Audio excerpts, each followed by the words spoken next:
Good morning, rise and freedom. I'm Austin Peterson. You're watching and listening to the Wake Up America show at wakeupAmericaShow.com. You guys liking these new video game themed intros? I'm spending way too much time making those things in the evening, but I'm having a lot of fun as well. And you will be too. Thanks for joining us. Make sure you click like on the channel. If it's your first time here today, subscribe. You know you're going to love it. Every Monday through Friday, the Wake Up America show streams live. Today is going to be a very big, very special show. Please, praying that the technology works. So we are going to have our very first live debate happening on this show. I'm excited, and I got to give credit to one of our guests who's going to be joining us because it was his idea. Thank you, Brad Palumbo. Brad Palumbo is going to be joining us from basedpolitics.com. He's going to be taking the libertarian side of the gay adoption debate, and our friend Andrew Wilson will be joining us, taking the TradCon, traditional conservative side of that debate. It's going to be awesome, but you're going to have to wait. I know. Yeah. 8:30 a.m. Central Time.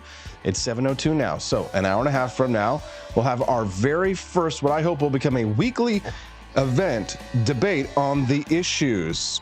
My hope is that this segment will really grow. We're going to bring in liberals, conservatives, libertarians, socialists, Democrats, Republicans, conservatives, whatever it is, from all sides of the issues, and have debates over the biggest issues of the day. I think you should be excited about that.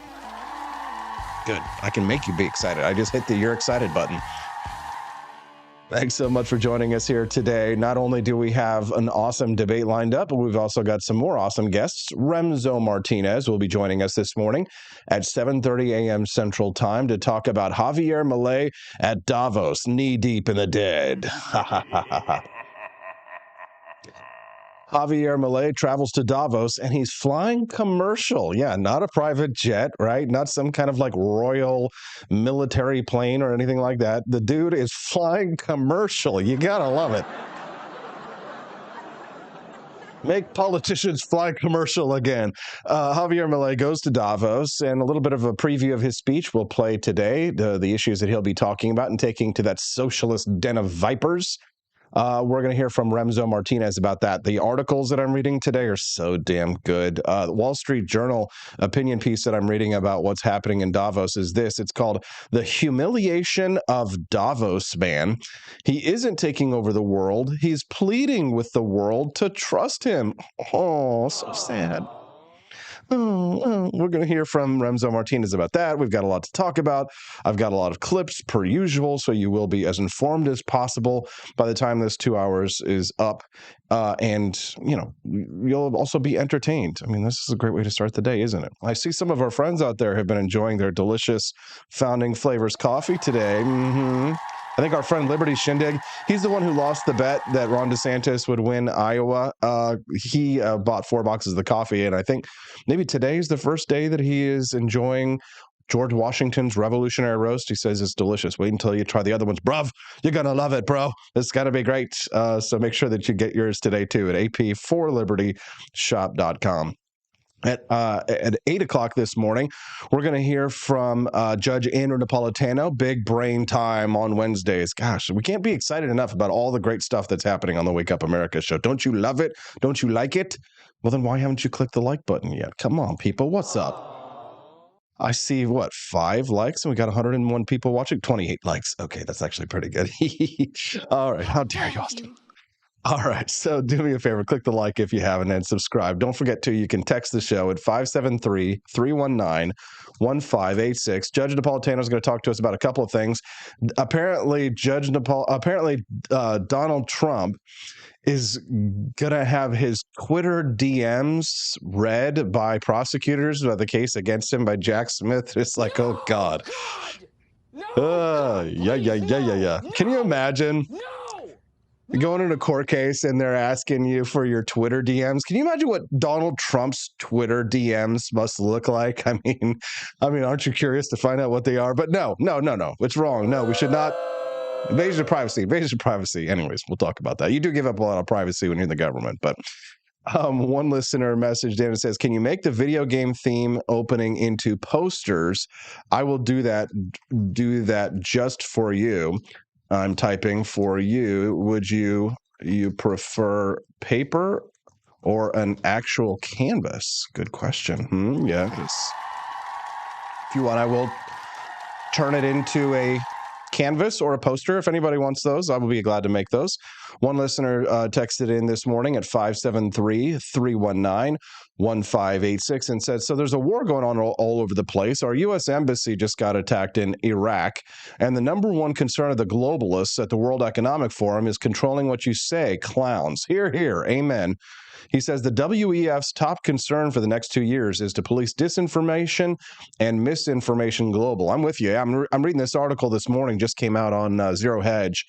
Globalist WEF speak complains that X is toxic and scary, and Elon Musk's policies are problematic. Oh, okay. You know what? I tell you what, I'm going to play that clip, not right now, not immediately, because I want to play some Vivek Ramaswamy clips, but I will play that clip of people freaking out at WEF over the Elon Musk free speech policy. So I grabbed that. Thanks for the person who texted me for reminding me of that, and I've grabbed that clip just for you. Do me a favor, though. Just click that like button and subscribe to the channel so that we can get more great content out there for people like yourself who love to engage with us. Another listener texted in, Elizabeth Fanning Press. What's up, Liz? How you doing? Yesterday, when I misspoke on the Wake Up America show, I called my gift shop, the AP for Liberty shop, I called it the Grift Shop. And she says that we should rename it the Grift Shop as a joke, which I think is actually kind of funny. What do you think? Should we rename it the Grift Shop? No. Okay, good idea. Let's see. And then she sent me a message saying that she thinks that Vivek Ramaswamy may be going for VP. Possibly. I've got some video clips. We are going to talk about that in just seconds away. We're going to play some of those clips and we'll talk about it. Make sure that I've gotten everything plugged and ready to rock. Okay, we are ready to rock. Are you guys ready to hear from Vivek Ramaswamy? Yes. Before we hear from Vivek, though, can I just real quick show you the Babylon Bee headline? I was laughing so hard when I saw this yesterday, and some people were like, "This is racist. This is cruel. This is rude. How dare you do this?" Wait a minute. Did I not do it? Oh, wait. Anyways, the joke was, and I just don't have the Babylon Bee thing pulled up. Oh, here it is. Here it is. Okay, good. Here we go. We'll check this out. So this is the Babylon Bee. You can see up on the screen. I'll have to describe it for those who are listening to the audio later. Trump promises Vivek an administration position running the White House 7-Eleven. And Matt Walsh, conservative commenter Matt Walsh is jumping in. He says, check the comments to see, quote, conservatives actually offended by this joke. Absolutely pathetic. He says, I guarantee Vivek Ramaswamy is not in the least bit offended. You guys really don't need to be his white knight to protect him from Babylon Bee headlines. He'll be okay, I promise. Yes, exactly. Vivek Ramaswamy retweeted that and said, I'm a survivor, quote. Give it up, Vivek. Let's hear from him. He's hitting the campaign trail with the next president of the United States, Donald Trump, and he's calling for Nikki Haley and Ron DeSantis to drop out. I think that you guys may have seen some of the rally that we had, and the response was overwhelming. And I think it's very clear who the Republican primary electorate is saying that they want to be their nominee. I ran to be that person. They sent me a very positive message, but the very positive message they sent to all of us is that Donald Trump needs to be the nominee of this party. And I think Ron DeSantis and Nikki Haley would actually, at this point, do this country and this party a service by stepping aside to make sure that we're focused on not only nominating Donald Trump, but getting this country back and reviving those founding revolutionary ideals. And I think we do live in that 1776 moment right now. We need to win. You're calling on Nikki Haley and Ron DeSantis to drop out right now. I am. And I do think that would be healthy for this country. And I think that, you know what? Especially Ron DeSantis, at least of the two of them, will have an important role to play in the future of this country and leading this nation. I do believe that. But I think that the right thing to do right now is the people of this country through the Iowa caucus. It's the most grassroots process I've seen. I personally did over 390 events, built great relationships and goodwill, but the message they sent was clear. I think it's time to actually make sure we elect the right president, put America first, take the America First agenda to the next level. And you know what? America First, it's not even about Trump. It didn't start in 2016. That's right. It started in 1776. You're right. And so Donald Trump will be the right person to Jesse take this Kelly. forward for the next You're 4 right. years. But we need to start laying down the foundation for this to live another 250 years. All right. And then some. And I do think that this is the right next step for us to take, which is why I proudly endorsed Donald Trump last night. I get it, Vivek. Chef's kiss. Like cake. And I posted this on my Twitter account maybe yesterday. Yeah, I think yesterday, and I'm getting no end of hell from it, knee deep in the dead, that I said that Vivek Ramaswamy is showing libertarians how it's done. And they're like, no, boo, Austin, boo from the libertarians. How dare you? What, by losing, by blah, blah, blah. I'm like, Vivek isn't losing. Vivek has won. It's kind of like when I ran for president, right? Did I lose the nomination of the Libertarian Party?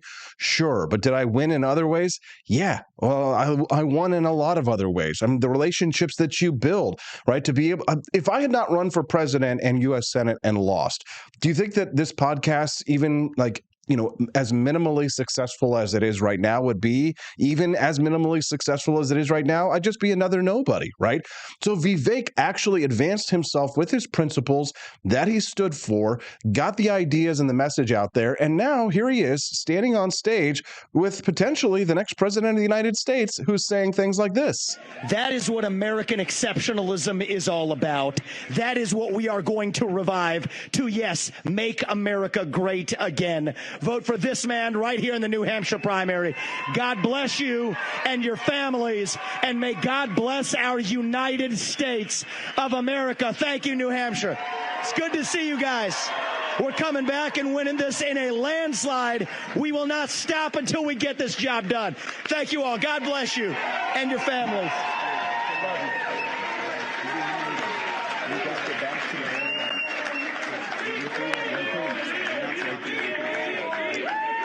There you go. See, these are the voices that we want to have whispering in that ear. We don't want the Nikki Haley's of the world to be standing up on stage with the man on power telling him, oh, you should bomb Iran, or you should be doing this. We should send money to Ukraine. We want people like Vivek Ramaswamy whispering in the ears of power. Am I correct? Come on, people. Vivek Ramaswamy showing libertarians how it's done. VP, they shout, VP, VP. Thank you. Thank you. Wow, how was that? Pretty good, right? That was pretty good. And he's a fantastic guy. And he's really, he's got something that's very special because he started off with a Zippo and he ended up very strong. He did a great job. I was actually surprised when he called because he was doing well. And it's an honor to have his endorsement. He's going to be working with us, and he'll be working with us for a long time. Thank you. Come on, libertarians, take a page. Take a page out of the Vivek Ramaswamy playbook. I'm telling you right now, this is where we want to be. It's time for us to make America great again. Now, I did say that it is important for us to maintain our principles, right? Change your tactics, keep your principles while we are on the route to taking power from the government and returning it to the American people. Can I get an amen? Kim McCurry over in the live stream says, it was awesome meeting you during my campaign. She says, and if you had never ran, you would have never met Stephanie. That's an important point. Right? Think about that. In my U.S. Senate race, I may have lost the U.S. Senate seat or the race to take that primary here in Missouri, but I won a wife and a family, a beautiful wife and a house and 5.5 acres here in Jefferson City. I would have never been the radio host of News Radio KWOS here in mid-Missouri, made all of these friends. I wouldn't be here in Jefferson City right now, broadcasting the show in this beautiful studio that Scott Fawn has graciously donated to me here to be able to be here. Give it up for Scott Fawn from the Missouri Times. I mean, this is how libertarians can advance themselves. I mean, here's the thing. You know, we kind of joke about libertarian podcasters, right? And in many ways, I am more than just a podcaster. But sometimes when people ask me what it is that I do for a living, I would just be like, I'm a streamer. You know, I'm a streamer, right? But aren't I really so much more than that? And you can be too if you get rid of that libertarian loser mindset. That's what I'm trying to explain to libertarians this morning. I'm online and I'm talking to them about getting rid of this loser mindset that libertarians have. And these tweets that I'm retweeting to remind people of this, they're saying things like, for example, you know, Vivek, unlike Milei, was more interested in culture war BS than actual liberty. What is wrong with you? You're not even paying attention to the people that you're citing. Javier Milei said specifically that it's important for libertarians to actively fight in the culture wars. He said that specifically. You know, libertarians lie to themselves, and we lie to each other in order to stay safe and warm in our protective bubble of being huge losers, so we don't have to wear the crown of thorns that is associated with actual governance or the actual difficult positions that someone like Vivek Ramaswamy might be in, right? To bow out graciously and to endorse the person that he thinks is best to carry the torch. You know what, Vivek Ramaswamy might not agree with Donald Trump on certain things, because I think Vivek Ramaswamy leans a little bit more liberty than Trump. As a matter of fact, I know he does. But we don't get everything that we want in this world. Part of being an adult is realizing that compromise is de facto part of the job. You know, that's, you know, get married, right? And start a family. You'll realize that compromise is a part of the process here. But this is, again, more of that losertarian talk that I just can't stand. Another tweet that I saw that was really, getting me fired up yesterday, or this morning, perhaps. PSYOPs. People call my show a PSYOPs show. That's hilarious. It is a Liberty PSYOP. There you go. I can't stand the whole losertarian aspect. We have got to have a winner mindset. Even if you've lost before, you cannot allow the losses that you have had previously to define who you are, because once you start losing, it's easy to continue down in that spiral. And I've lost before. I've lost elections, I've lost debates, I've lost things that are dear to me, right? But I've also won certain things, right? And you have to build up the momentum of winning. It has to start with a winner mindset. Even if you've lost in the past, you have to learn from it, take what you can from it, pick up the pieces, and start to rebuild and start to work towards your next victory. That's why yesterday this tweet that I posted went viral. I said, I'm calling all libertarians who want to fight to join me this year, 2024, in total war against the left. We have to take a page out of Javier Milei's playbook, unite a libertarian, conservative, populist movement, and defeat shit leftists this fall. Sorry for the language. Should have warned you. Do me a favor, will you click like and subscribe to the channel? You can also send us a text at 573-319-1586. That's 573-319-1586 is the text line. Our listeners are texting in. Some say some suppression coming in from Michigan for GOP. Backers of the Michigan GOP chair vote to retain her and ban those that vote against her from leadership for 5 years. That's party politics for you. Jesus. How to watch yourself on that one. The Wake Up America show is brought to you by listeners and viewers like you. When you click like and subscribe, you're helping to support the channel. And do us a favor when you share us with a friend. Let people know that, hey, the Wake Up America show is a great way to start the day. Hey, do you want to see what the idiots over at the Lincoln Project are doing these days? The pedos over at the Pedo Project. They've put out a new ad against Donald Trump. So ho-hum, so boring, but it's hilarious. Let's laugh at the Never Trumpers. God made a dictator. And on the 8th day, God looked down on his planned paradise and said, I need a man to test the will and goodness of a free people. So God made a dictator. Oh, Hitler references already. So cringe. If you're listening to the audio later, you can't see that. Of course, they're putting up Adolf Hitler. It's Donald Trump. Donald Trump is Hitler. Oh, no. Oh, no. He's Hitler. He's going to put us all in cramps. Oh, God, it's so stupid. God said, I need a man who failed in everything but theft and broken promises to live in a golden palace and convince the poor he serves their needs. So God made a dictator. God said, I need a wicked man to lead the common folk with hatred and fear. So God made a dictator. God said, I need a corrupt man who is above the law and immune from justice. So God made a dictator. God said, I need a man who will use violence to seize power. So God made a dictator. God said, I need a man whose followers will call black white, call evil good, and call criminals hostages. So God made a dictator. God said, I need his political party to obey without question, and the press fear his wrath. So God made a dictator. God said, I need a cruel man who uses his power and position to punish and harm his opposition. So God made a dictator. God said, I need a man who breaks the faith of even his most godly followers and leads them to idolatry. Place him above me. Okay, first of all, this meme that you're seeing up on the screen right now is hilarious, okay? And I'm pretty sure that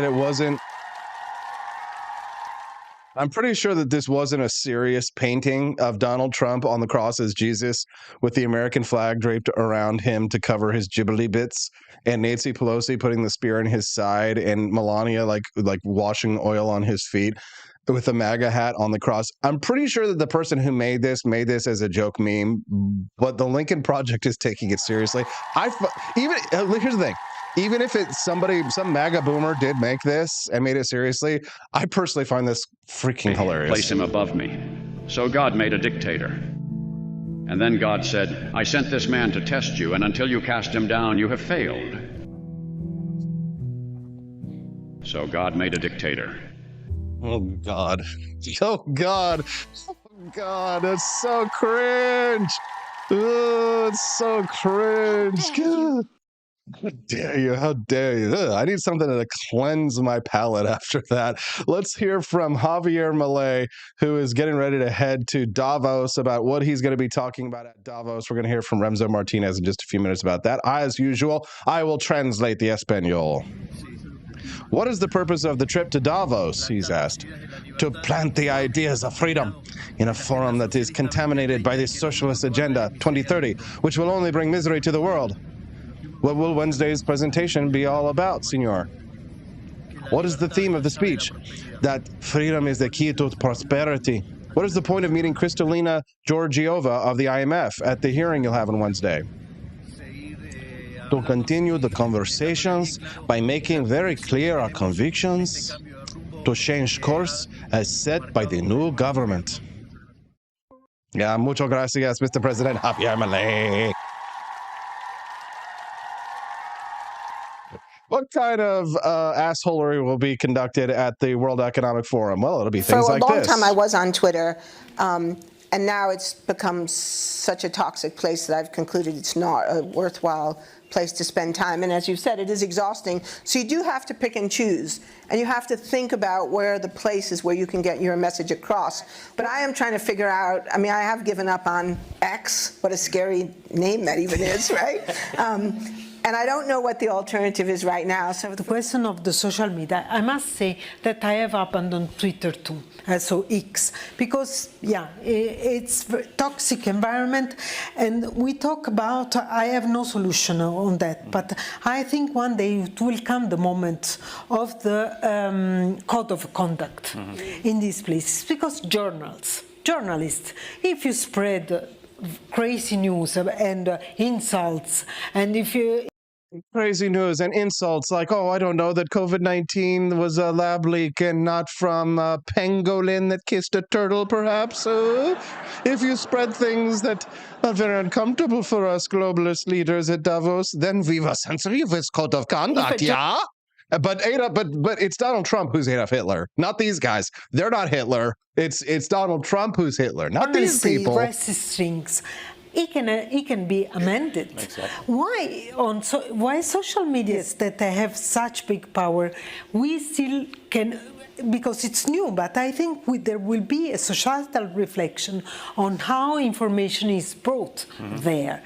Of course, on X now there is also the policy of the owner that is problematic. But I think this is a problem of the society of the future, the deontology in social media.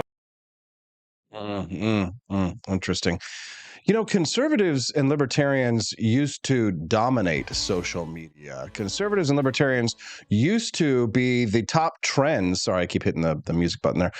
Used to dominate the trends when Facebook. Remember when Facebook used to be, you'd log in and there would be the top trending stories and articles on Facebook. You know why they got rid of that so quickly? Because conservatives used to be the dominant voice on Facebook. And a lot of that has to do with the aging demographic that likes Facebook, but they started shutting that down. Remember, but like so many people are already forgetting, don't memory hole what they did to us before the 2020 elections and in 2016, in the 2016 elections, what the left did to social media to censor us, neuter us, to shut us down, silence us, suppress us, right? Obviously, that's all still going on and it's widespread, but we all know that it goes one way. We all know that these leftists are the ones who are stopping our voices from being heard, because if our voices, they can't win an actual debate on the merits of an argument. They have to censor us. They have to shut us down because they can't win an actual debate. And they know that if people hear our ideas, I'm going to throw my coffee all over the place, founding flavors everywhere. They know that if people hear our ideas, they might actually agree with them. That's why they have to cheat. The left has to cheat in order to win. They can't win in a fair fight. And you know what? That's why it's up to us to cheat and not have a fair fight. You know what? If you're ever in a fair fight, the reality is your tactics suck. That's why I'm calling on all libertarians to go and declare total war with me against shit leftists. Are you with me? You may have your lives, but will you have your freedom? All right, coming up next, Remzo Martinez to talk about Javier Milei at Davos. But first, before you do, visit our sponsor, QuickRxStore.com. Save 10 is the coupon code to save 10%. Ivermectin, hydroxychloroquine, all of your sweet, sweet RX goodness at QuickRxStore.com. We'll be right back on the Wake Up America Show at WakeUpAmericaShow.com. As we continually talk about health and things that can help us out in many different ways, we get many questions about ivermectin, where to get it, and we're constantly sending out links. And we thought, you know what? We just work together with Quick RX Store and see if we can get that link with the discount. So sure enough, they have a huge selection at the description box below. It has quickrxstore.com. That's QuickRxStore.com. Click in the description box below and put SAVE 10, SAVE 10 in the coupon code, and you get 10% off your order. So they have a huge selection of different things. Quality assurance, you can save really big. You can save a lot of money on them. And fast shipping, they've done a really great work for us. We've been able to send many people there. Again, if you're looking for ivermectin, hydroxychloroquine, then head that way today. Snow Goose Lodge in Jamestown, Kansas, your home away from home. Choose the comfort and privacy of our individual rooms, each equipped with its very own locking door and en-suite facilities. Or bring the whole family and make memories in our communal space. Snuggle up on our plush recliners or share a meal around the dining table that comfortably seats 8. Our kitchen is armed with everything you need, from a microwave to a full-size fridge. For a bird's eye view, book the Eagle's Nest. Enjoy the privacy, storage space, and its very own toilet and shower. For just $450 a night, reserve the entire lodge. Perfect for reunions or retreats, accommodating up to 8 guests. And remember, Snow Goose Lodge is a haven for kids and dogs alike. So bring the whole family. Book your stay now and get 20% off your first booking using the code WAKEUP. Force behaviors, and at BlackRock we are forcing behaviors. Mao ordered his citizens to throw off the 4 olds. Old thinking, old culture, old customs, and old habits. So, your whole life went in the garbage overnight, no biggie. And those who resisted were attacked by an army of purifiers called the Red Guard, who went around the country putting dunce caps on people. Yeah, who didn't take to being a new kind of mortal being. If you don't force behaviors, whether it's gender or race or just any way you want to say the composition of your team, you're going to be impacted. Well, things haven't been so sweet for Ben & Jerry's after the company posted an anti-American tweet, a few of them, on the 4th of July.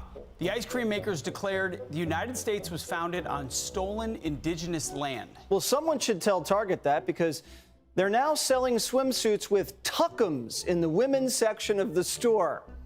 And they even have a line just for kids. Yeah, we're going to reach out to Ben & Jerry's and ask them how they can live with themselves as they operate a multi-billion-dollar company on stolen land while declaring other people give up their so-called stolen land. This is the child section. This is literally the kids section. I'm next to a literal onesie that says whatever the hell that means. We have glad you came out, and I'm so happy that you're queer. In the kids section. Are you kidding me? I'm sorry, but pride and toddler don't belong in the same sentence. Good news! Starbucks will offer its workers reimbursement of travel expenses related to accessing abortion and gender-affirming procedures. Kyle Rittenhouse was seen wearing a Black Rifle Coffee Company shirt, and they wanted to distance themselves from that individual. Key employees at the company also were donating to Democrats. Hafer doubled down on throwing many in his base under the bus, describing them as racist and a repugnant group of people.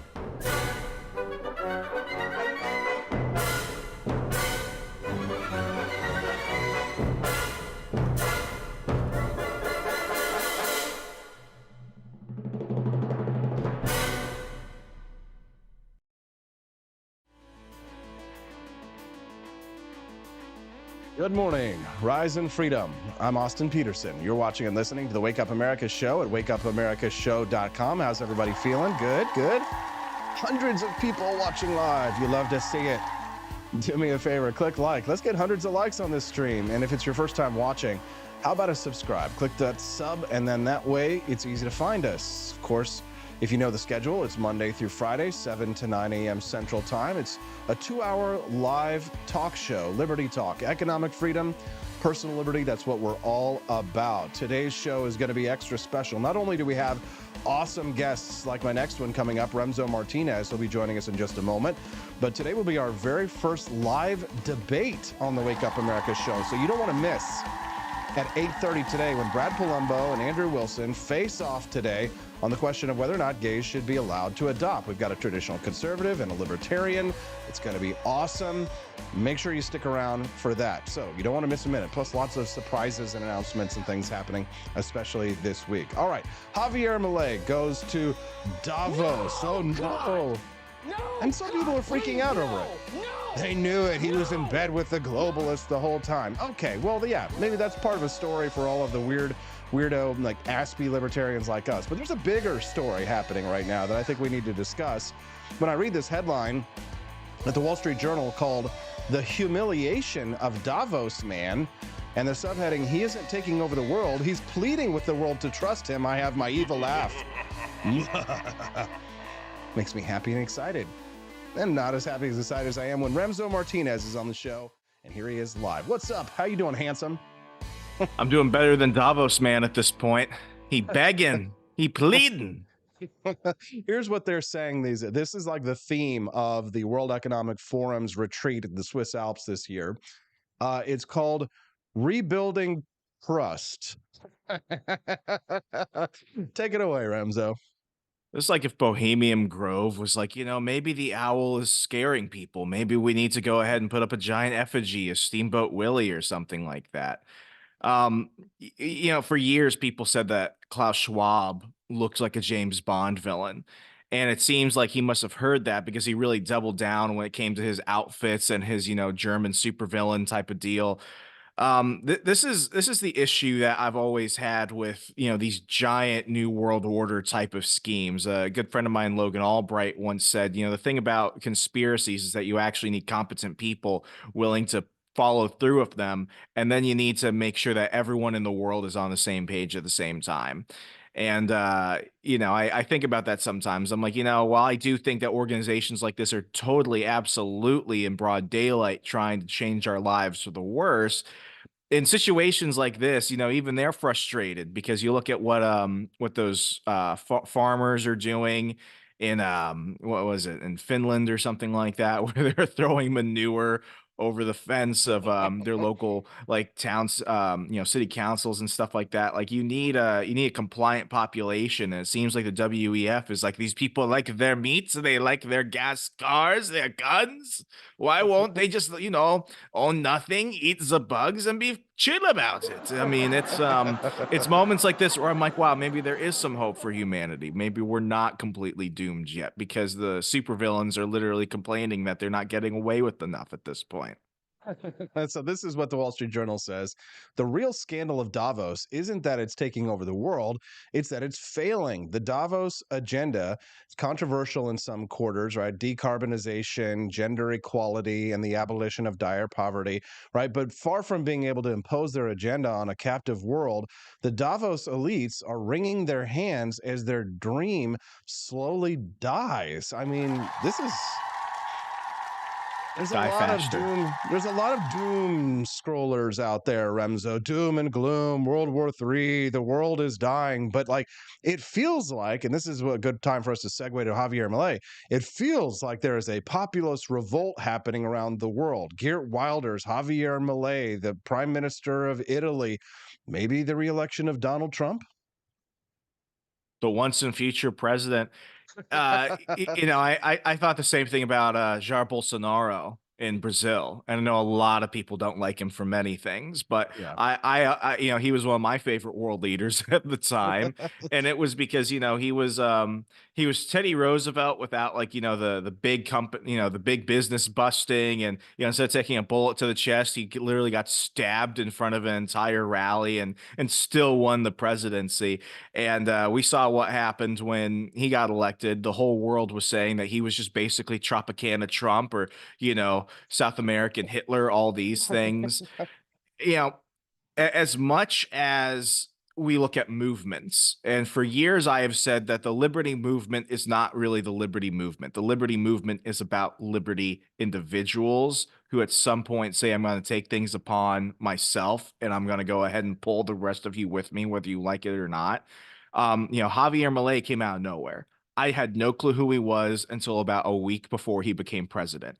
And you had a lot of these pundit types who went ahead and said, oh yeah, I knew Milei was going to be president, absolutely. No hesitation. It's like, bro, you didn't even know who he was like 3 days ago. I say the same thing about the current governor of Virginia when he was running a couple years ago. I mean, I looked at him and I was just like, youngkin. I was like, this guy is interesting. I've been working in Virginia politics my entire life, and you had a lot of the same regular characters saying, oh, all these X, Y, and Z factors are why he won't become governor.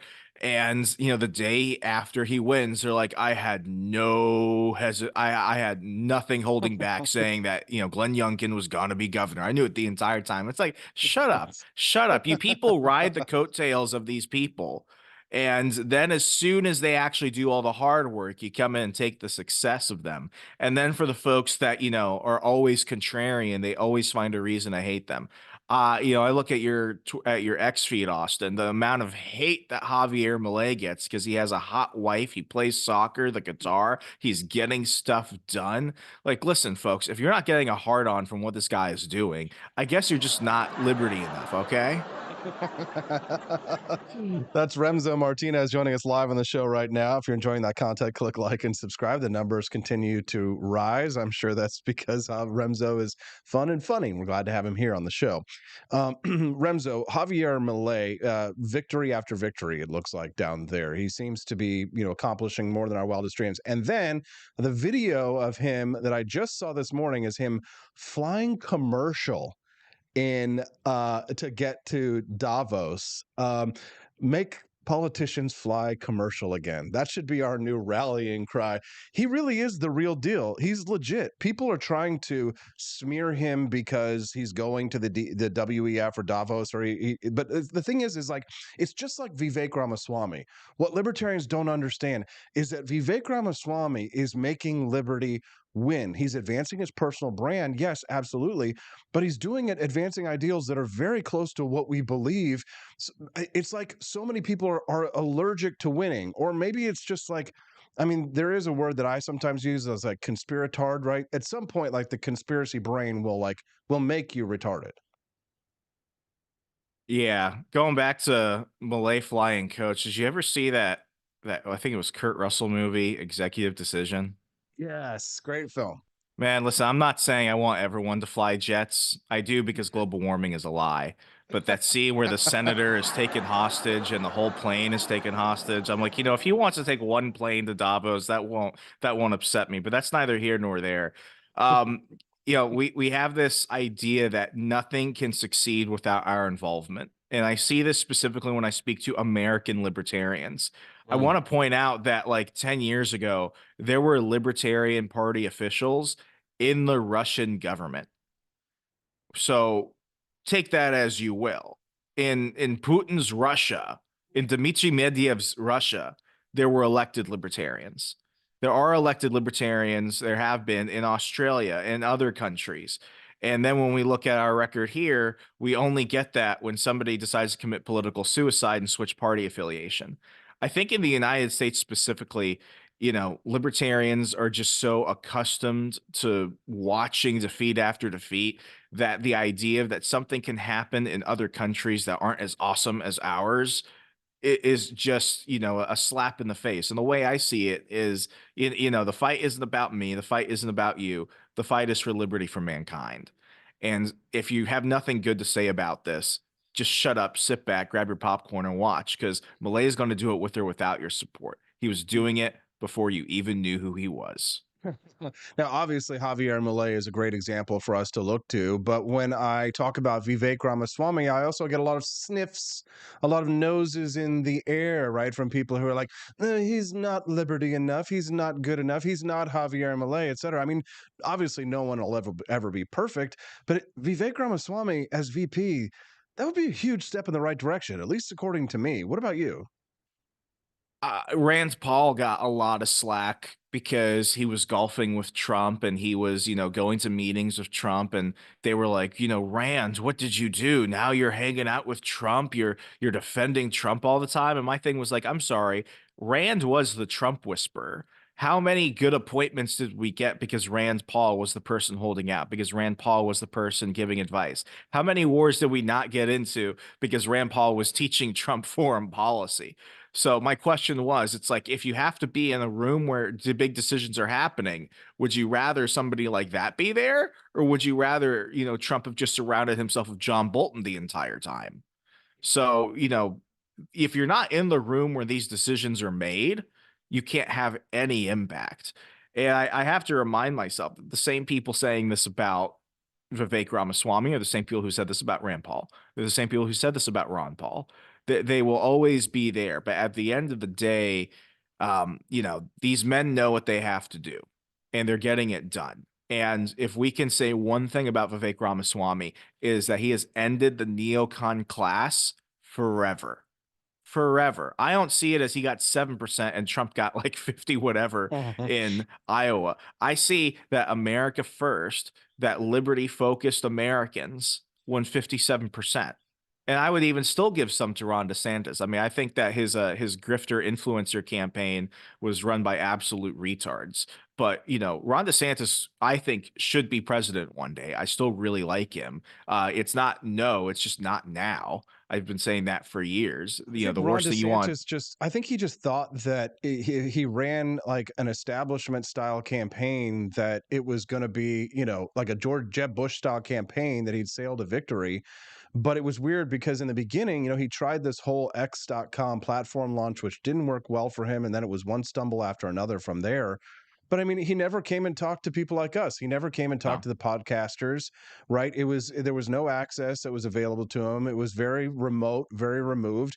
And I think a lot of people, even in Florida too, and you saw with the vote, with the way that the polls have shown in like Miami and places where Ron DeSantis won a resounding victory in his general election down there, he's not going to win Florida. He's not going to win his own state in the Republican presidential primary. I mean, that's a huge slap in the face. And I mean, if I were him, I would avoid that kind of embarrassment and drop out now, because to me, the real play for people like us is hashtag never Nikki, right?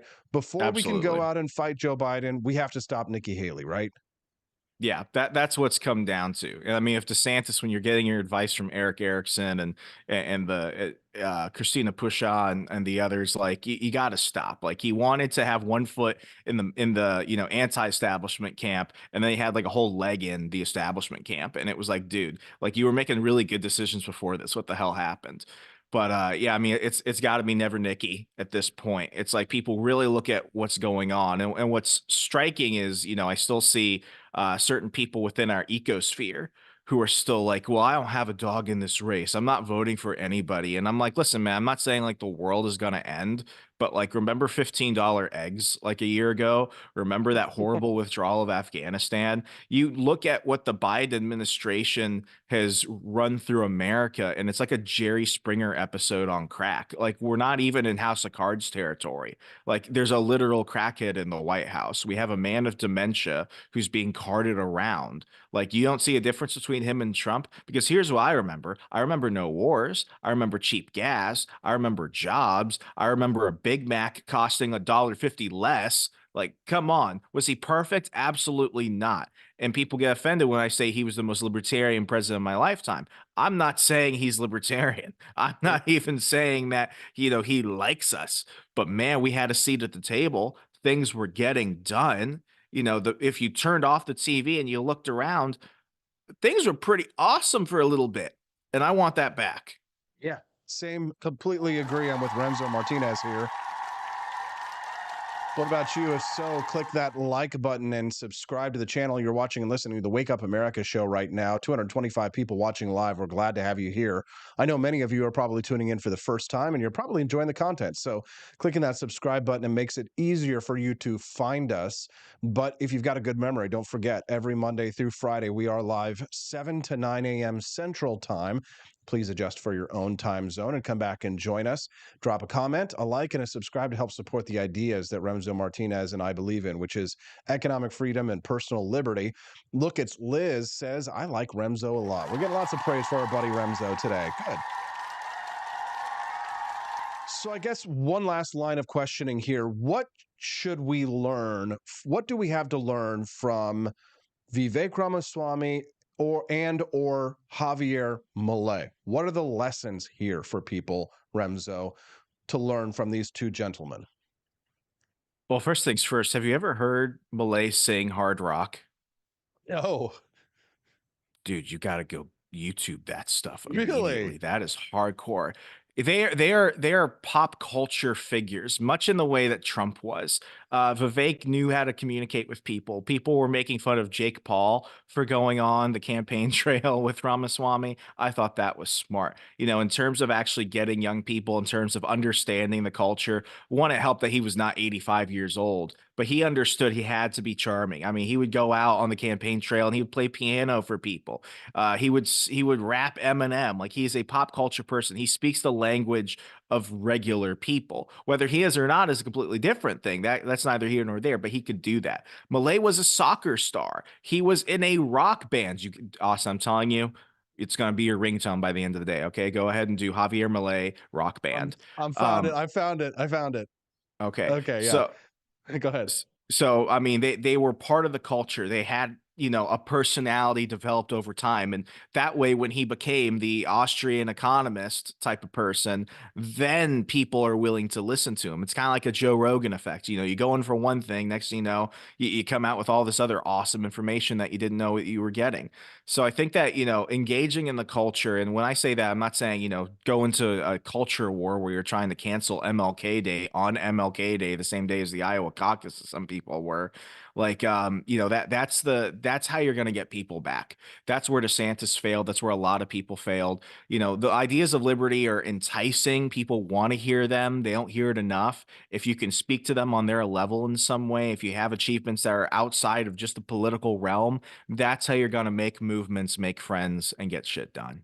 There you go, Remzo Martinez. He gets done. Welcome to the Wake Up America show. Remzo Martinez, you make the show so much more fun and funny. We'll definitely be having you back. Thanks so much for your time. Thanks for being generous with your time. We appreciate you. Is there anything else you want to share with our listeners or plug before we let you go? If you're awesome like Liz, go ahead and follow me on X at Hey Remzo. That's HeyRamso. Thank you so much, Austin. There you go, Remzo Martinez. Give it up. Give it up. Thank you to Remzo. We appreciate you very much. Stop hitting the music button, Austin. All right, there he is. Give us a like and a subscribe. We appreciate all of our listeners today. It's going to be an awesome one. We're going to have Judge Napolitano, Big Brain Time, 10 minutes from now. 8:30 a.m. Central Time, we're going to have our first live debate on the show, and I'm just praying that things don't break down, the technology actually works, and everybody's computers are fast and there are no problems. All right, so I think this might be the video that Remzo was talking about here. Javier Milei dressed as ANCAP man, anarcho-capitalist man. Let's take a look and a listen to see. Hold on. Oh, you know what? It doesn't want to. Here we go. This is obviously not rock and roll, but los ingresos no aguantarán más, iremos al Banco Central y eso será inflacionario, si no le aflojan al gato. Entonces la crisis vendrá. All right, it's not the worst I've ever heard. I don't know that I would put that in my ringtone, like Remzo said. Here's Javier, fine coach. Look at this, president of Argentina. Here he is. Viva la libertad. Viva la libertad, carajo. Here he is, flying coach to Davos.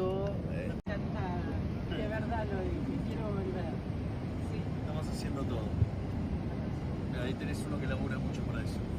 Sí, ese no, desde la Ministro de Economía. Pensé que desde la ya vamos a hablar igual. They're so excited for the future. I'm so jealous of freaking Argentina. How dare you? How dare you have a more libertarian president than the United States? We have to put up with this. America is a nation that can be defined in a single word. I was going to put him. Yeah, we've got to put up with that instead of Javier Milei, who's freaking awesome. God dang it. Rah, rah. No, God! No, God, please! We got to put up with President Pervo. Look at her. She looks like she's 19 years old, sitting there with her, like a little lady with her legs crossed. It's god awful. It's god awful. But you know what's awesome? The Wake Up America shows AP for Liberty shop. Have you guys visited the shop yet? Today is the day. It's time for us to go shopping. Yes. If you know anything about me, you know that I am a big, huge coffee drinker. And everybody who is trying Founding Flavors coffee for the first time is realizing how freaking delicious it is. Okay. Here's the thing. I'll tell you a funny story. My dad, he's 82 years old, 81 years old. And, older people, they tend to, new things. It's hard to get them to like new things, right? So I'll never forget.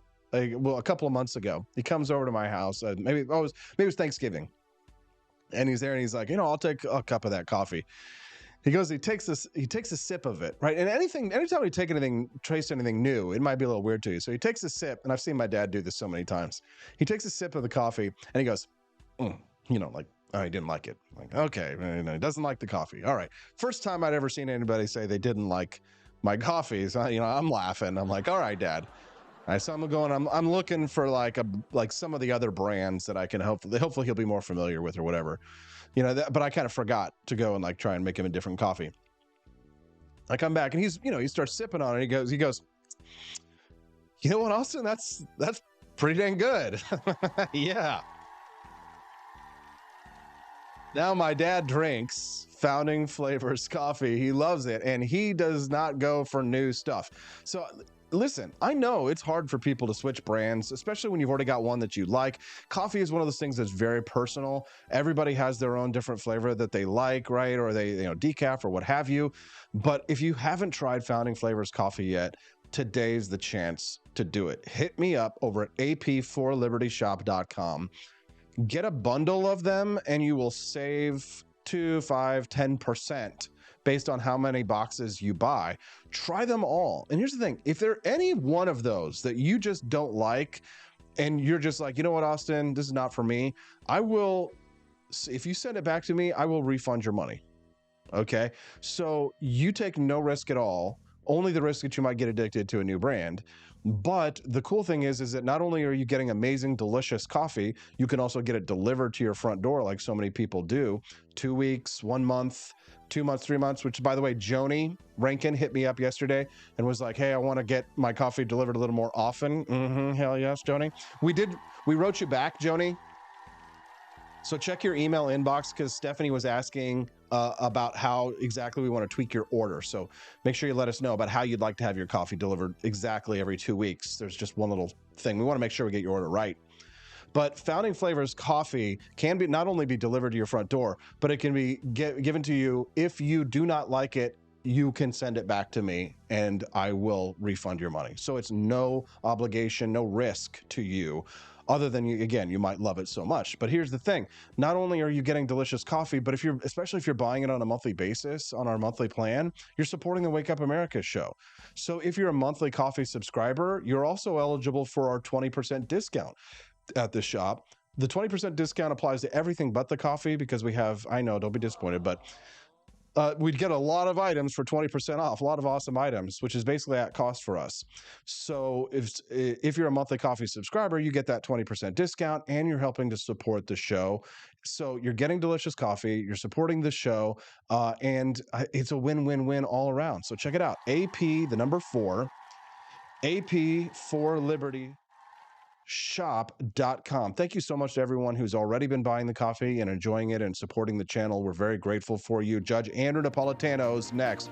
Big brain time. What are we going to talk to the judge about? We're going to ask him about Donald Trump's DMs, sliding into Trump's DMs. The government is. They want to find out what he's been tweeting to each other in the private. We'll talk about that as well as the Chevron deference. What is that? We'll explain when we get back on the Wake Up America show at wakeupAmericaShow.com. Go shopping during the break. Expanse of time, a year might seem like a mere moment, but oh, what a year it's been. In September 2022, Austin and Stephanie Peterson embarked on a journey to wake up America. They began humbly, with just 20 souls tuning in, learning, listening, and though challenges arose, like the looming shadow of YouTube demonetization, their spirit never waned. And now, thanks to you, thousands rise with the sun to join them, to listen, to engage, to be a part of a community. So here's to you, and to Wake Up America, for memories shared, for friends made, for the journey ahead, and for never, ever forgetting to rise and freedom. Happy anniversary. I'm Donald Trump, and I approve this message. Believe me, Austin Peterson is the best. He's got the greatest Wake Up America show I've ever seen. Whenever I tune in the mornings and watch the live stream, let me tell you, he has got the absolute best content. I love his guests. It's just a total blast to watch, and I highly endorse and recommend the Wake Up America show. It's terrific, believe me. Is the outdoor your home about as exciting as a library? Then spice it up and unbore your space with our custom metal signs. Crafted with love and a bit of libertarian magic, you can customize your own metal sign at ap4libertyshop.com. So head to ap4libertyshop.com, customize your own metal sign today.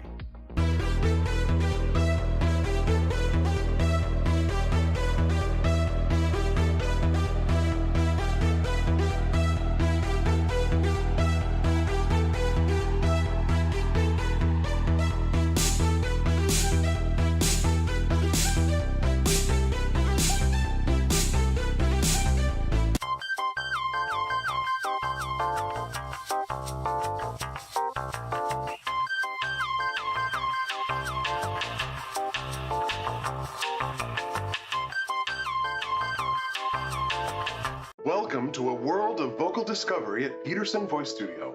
I'm Justin Peterson, here to guide your musical journey. Envision a place where your voice reaches new heights, where every note tells a story. We embrace all singers, from the enthusiastic shower vocalists to aspiring stars, ensuring each voice finds its unique rhythm and tone. Are you ready to elevate your voice? Visit PetersonVoiceStudio.com and sign up for remote lessons tailored just for you. Let's begin this melodious journey together.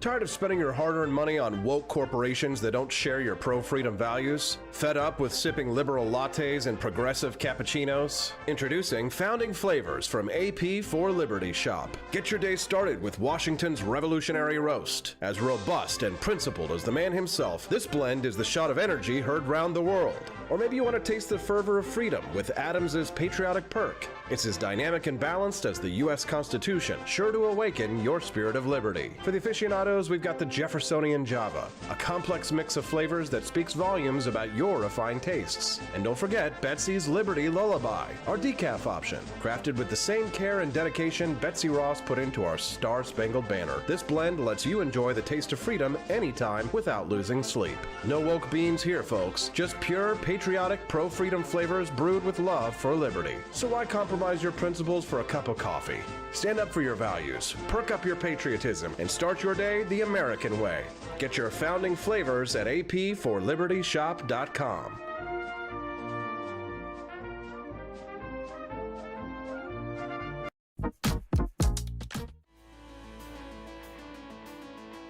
Good morning. Rise in freedom. I'm Austin Peterson. You're watching and listening to the Wake Up America show at wakeupamericashow.com. Click like and subscribe to the channel if you're enjoying the content that you're hearing today. I know many of you are very excited because we've got such a special episode today. Coming up in about 30 minutes from now, our very first live debate between Brad Polumbo and Andrew Wilson. I know you're very excited and anticipating that. It's such an awesome show because we are now expanding our ideas. And when it's Wednesdays, we all know it's big brain time. That means that one of the leading lights, one of the biggest voices for liberty in the world joins us every Wednesday at 8 a.m. Central Time. The host of the very successful Judging Freedom podcast, which you can download on any of your mobile devices, and his weekly column at judgenap.com is a mighty avatar for the ideas that we fight for here. Economic freedom and personal liberty. No greater voice than Judge Andrew Napolitano, joining us now from the frigid state of New Jersey. Is it true, Judge? A foot of snow out there on the ground? How you doing, brother? It is true. Good morning, Austin. It's a foot of snow and the temperatures in the single digits. And my Beagle German Shepherd mix, Chris, I don't know how he tolerates it. He just loves the snow. I don't get it either. I've got two French bulldogs and it's the same thing. They both just love running around and playing outside, but not me. I'm definitely a warm weather creature. Judge, we're glad to have you here. As usual, the big news stories of the day we give to you because you can help us understand it better than anyone. The government sliding into Donald Trump's direct messages. What is this? Invasion of privacy, legitimate, lawful activity of government? Help us to understand what's happening. This is a terrible state of affairs and a terrible outcome. And unfortunately, it's going to upset a lot of your listeners. It goes back to legislation signed by Ronald Reagan. So in the old days, before this legislation called the Bank Privacy Act. Now, you know the way the feds name legislation. The Patriot Act is the most unpatriotic thing since the Alien and Sedition Acts. The Bank Privacy Act, you know it's not going to protect your privacy, and of course it doesn't. In the days before that act, if the government wanted your bank records, it would subpoena them from the bank, and the bank would tell you, and you would have 10 days in which to challenge the subpoena. That legislation prohibited the government from telling you that the subpoena had arrived. That has now been transmogrified, if you will, so that if the government wants the contents of my mobile device, I'm holding up my iPhone, it's not going to seize the iPhone from me unless they want to intimidate me. They have done that. But the more effective way for them is simply subpoena the contents from the carrier, Verizon, AT&T, Google, whatever carrier you use. So with Donald Trump, the government subpoenaed all of his tweets in his years in the White House and got an order accompanying the, it wasn't a subpoena, it was a search warrant, and got the order accompanying the search warrant, another order saying, thou shalt not tell the subject of this. Twitter, X, challenged this, said, A, we have the freedom of speech, B, we have a contract with all of our customers, and C, there's the right to privacy. They lost on A, they lost on B, they lost on C. Trump at this point doesn't even know about it. The litigation is secret. At this point, X appeals to the federal appeals court in Washington, D.C. A 3-judge panel rules against them. Yesterday, X's appeal to the full D.C. circuit was rejected. by all 13 judges. 4 of them dissented and wrote a stinging dissent, much as you or I would write, that this is an incredible violation of privacy, and it destroys the privacy that you think you have with your cell phone provider or any big tech company that you use. Whatever you think of Donald Trump, this is a terrible decision for the Fourth Amendment and for human freedom. I wish that Reagan had never signed that piece of legislation. I can't imagine that he could have anticipated the avalanche that it would have triggered. I'm holding up my iPhone again. This has nothing to do with banks, of course, although there is banking information in here.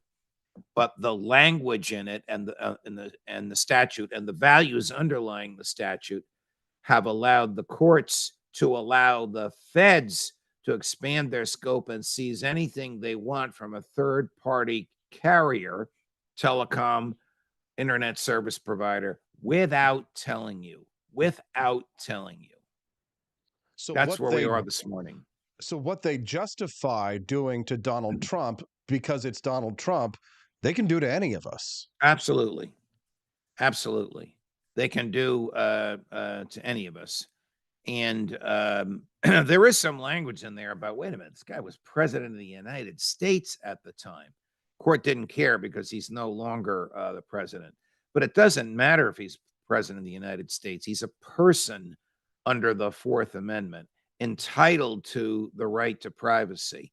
And when the feds want to invade that privacy, the person should know about it and have the opportunity to challenge it. That was the law in the United States until 1986 when Reagan signed this legislation. I mean, Reagan signed some crazy stuff.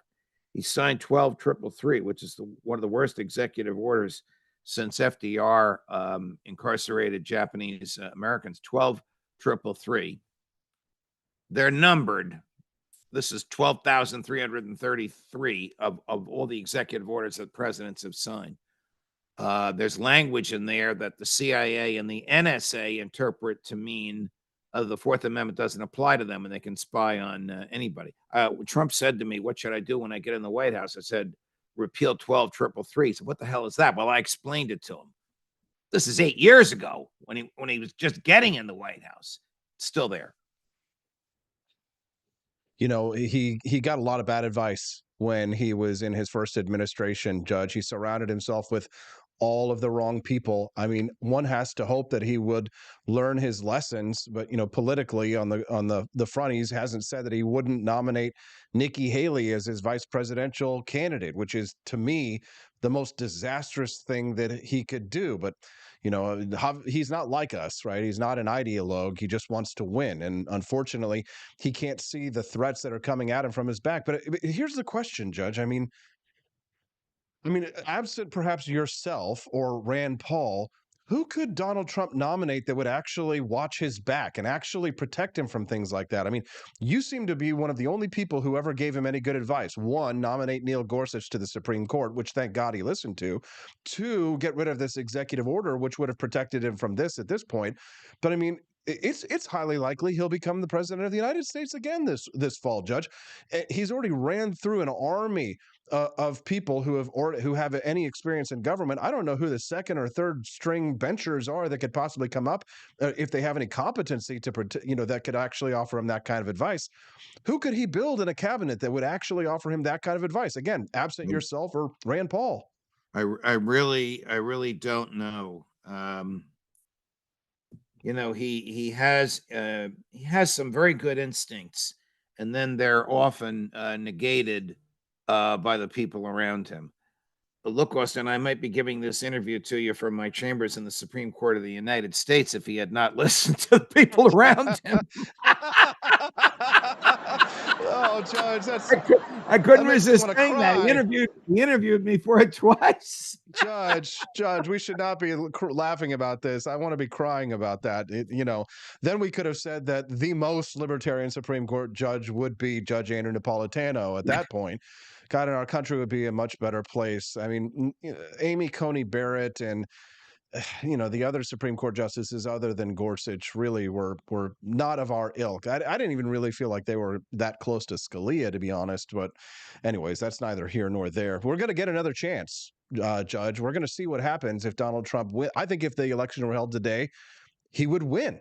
I don't know if things change between now and then, what could change, but obviously things can. Republicans are experts at seizing defeat from the jaws of victory, but we are hurtling towards a constitutional crisis, Judge, with things like this, the invasion of privacy in his Twitter DMs, his desire for vengeance that he claims that he wants to enact on day one. I think January 6th was only a preview of the riots of Black Lives Matter in the cities during the COVID-19 pandemic, the mostly peaceful riots, if you will, that occurred. I mean, we could be on the cusp of an actual hot, full-blown war in this country if Donald Trump is elected. It's both terrifying on one side and thrilling on another. I don't know how to feel about it. How do you feel, Judge? I am sorry to say that I share your views. I think dangerous times are coming ahead.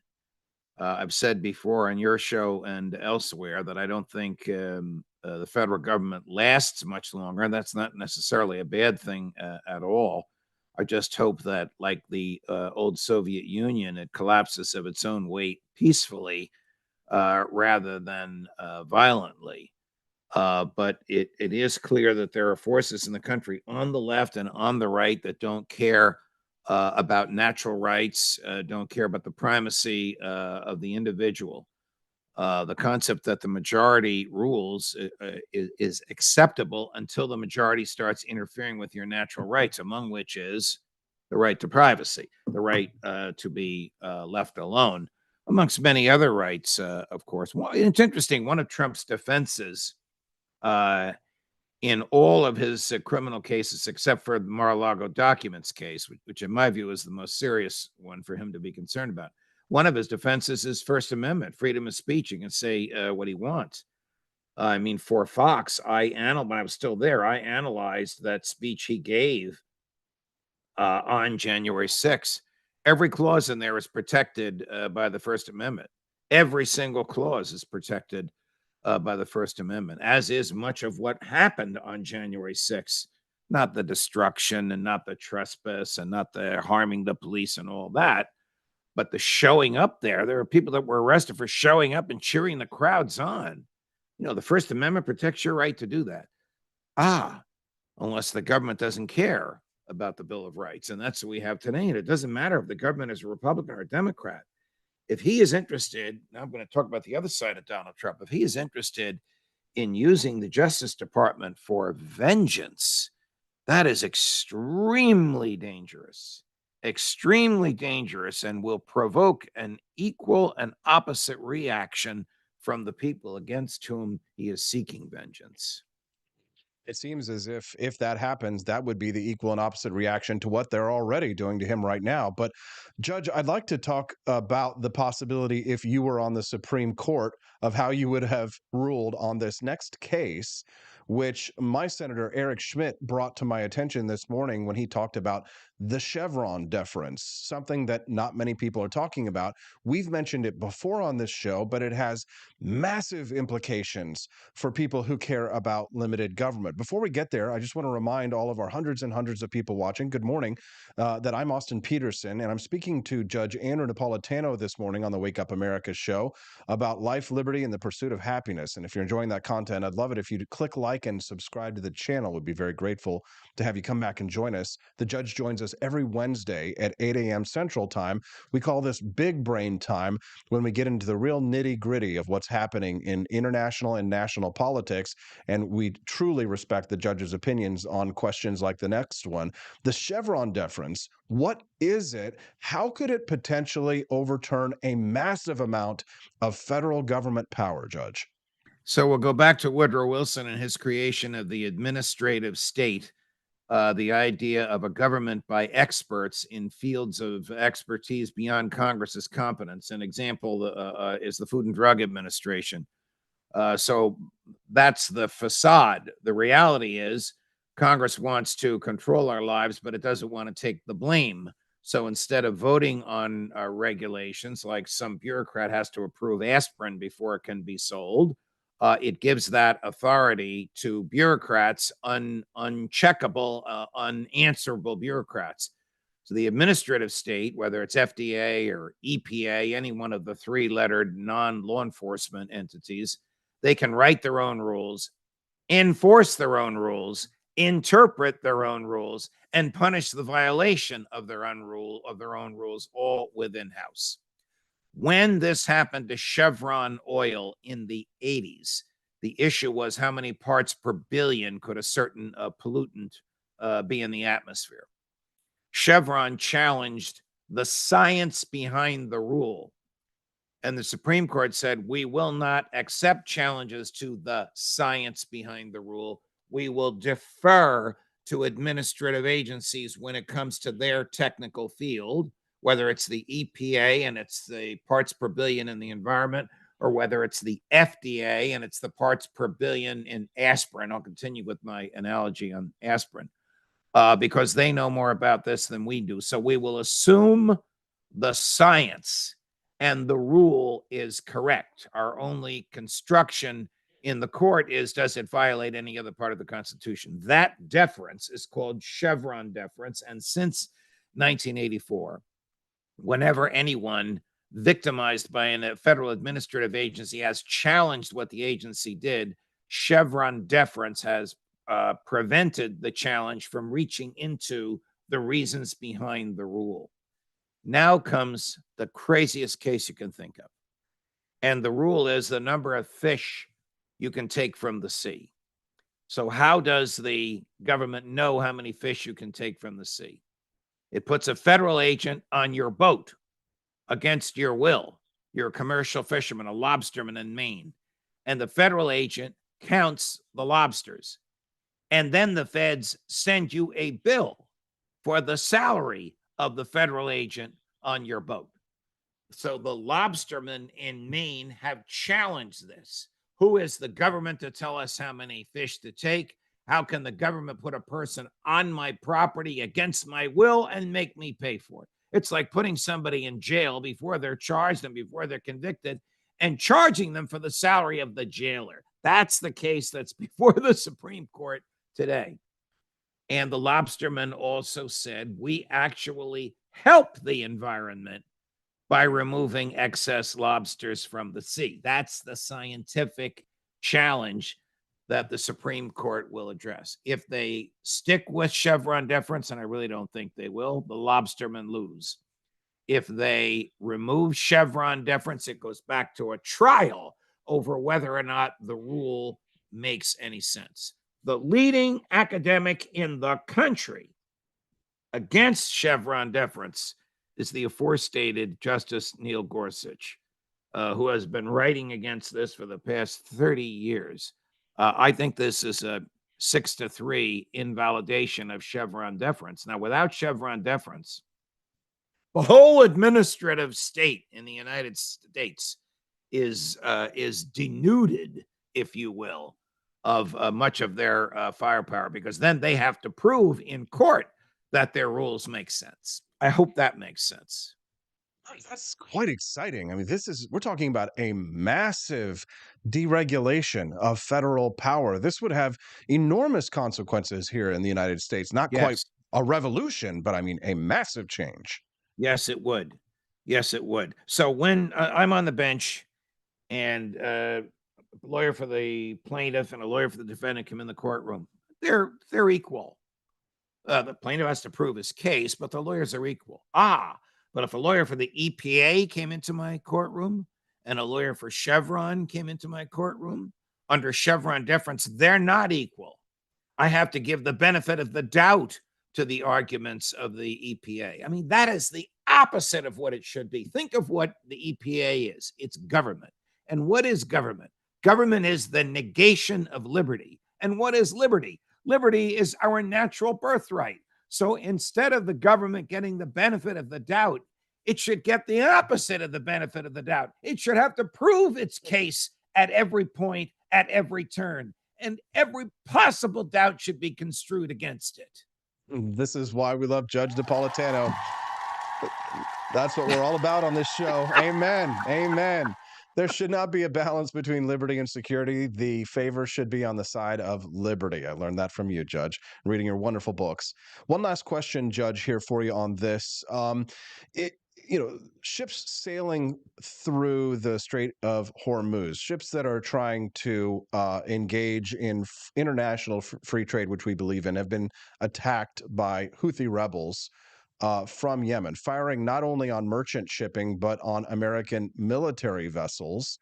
I've been trying to understand a little bit more about the president's proper authority in regards to defending American merchant ships and defending American military ships from this initiation of force from Houthi rebels.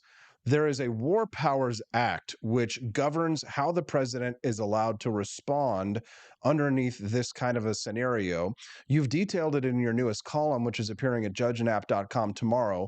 Would you mind previewing that column for us and helping us understand what is the proper role of government in defending the United States under the War Powers Act, and how does it apply to this situation in Yemen? The War Powers Act, the technical name of it is War Powers Resolution. Even though it's a law, they called it a resolution. This is 1973. This is in reaction to Richard Nixon bombing Cambodia. He vetoed the War Powers Resolution. It was enacted as an override to his veto. Nixon's veto, by the way, was not based upon a constitutional argument that the Congress can't give the president its power to declare war. He felt the Congress was clipping his wings because he had to report to the Congress what he was doing. So under the War Powers Resolution, the president can start any war he wants, fight any battle he wants, kill any foreign foe he wants for 90 days. And then he has to tell the Congress. And if he tells the Congress and they do nothing, he can keep doing it. If he tells the Congress and they say stop, he's got 90 days to bring troops home or to stop the violence.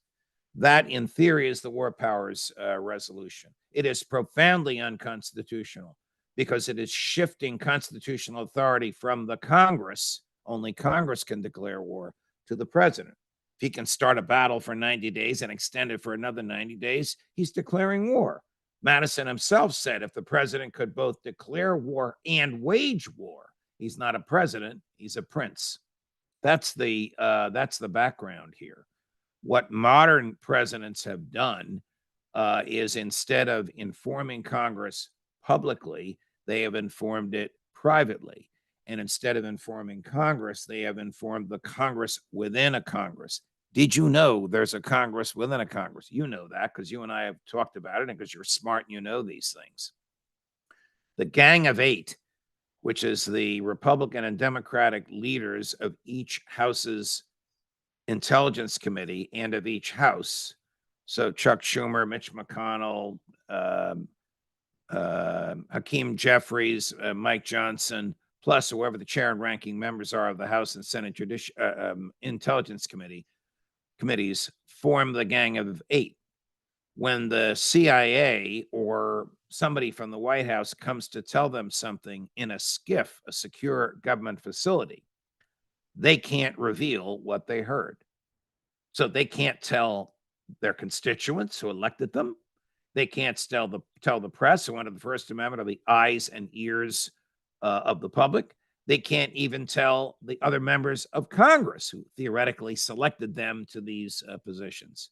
So Joe Biden can fight all the secret wars he wants. Donald Trump could have done the same thing. Barack Obama could have done the same thing. George Bush did the same thing without the public even knowing about it. As for the Houthis and who they're attacking, what the hell are we doing there? The United States Navy has no business being there. There is no American national security interest there. I don't want our equipment destroyed, and I certainly don't want our guys being attacked, but they shouldn't be there. Putting them in harm's way, and then when they get attacked, using that as an excuse to start a war is the moral equivalent of a false flag. It's the moral equivalent of starting the war yourself, Joe Biden, because he wants to run as a wartime president.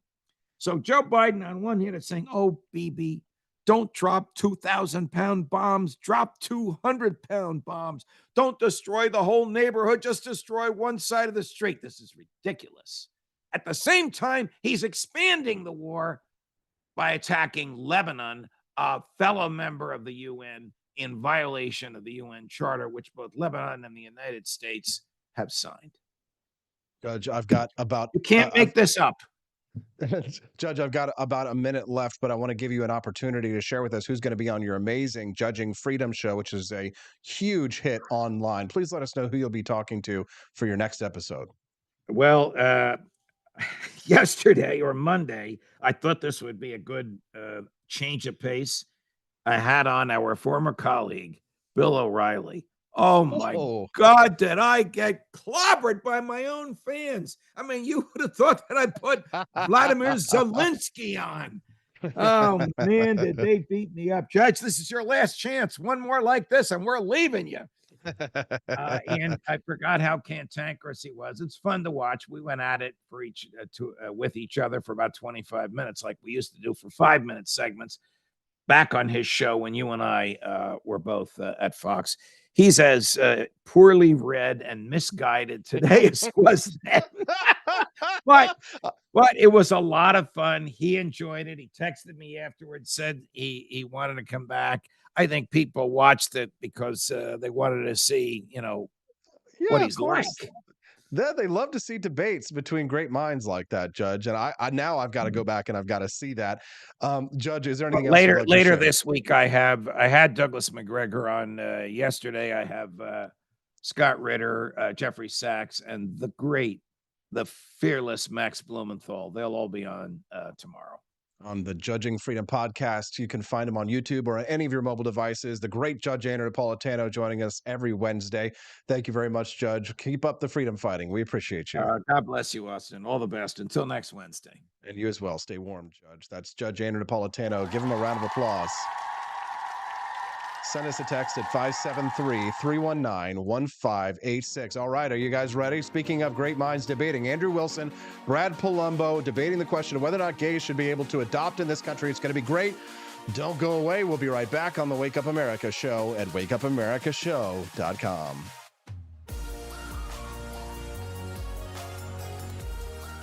Want an engaging website to boost your business? You're just a click away from 5-star Fiverr talent. Hundreds of freelancer skills like web design. Head to Fiverr.com today and get something started. American conservatism is distinct, like America is distinct from the United Kingdom. American conservatism's roots comes out of the Wild West, out of pioneerism. The difference between American conservatives and European conservatives is that Americans are cowboys. We are that God, guns, gold, and girls. It's wild here. And we should stay that way. We shouldn't allow a European version of conservatism to come and infect us here. We like it wide open spaces here, deep in the heart of Texas and all that.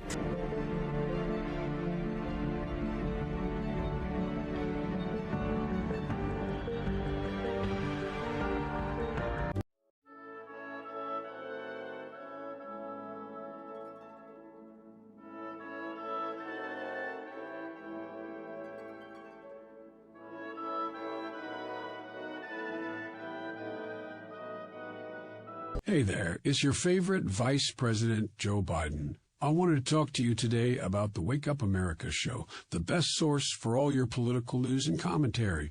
But before I get started, let me just make sure I have all my notes in order.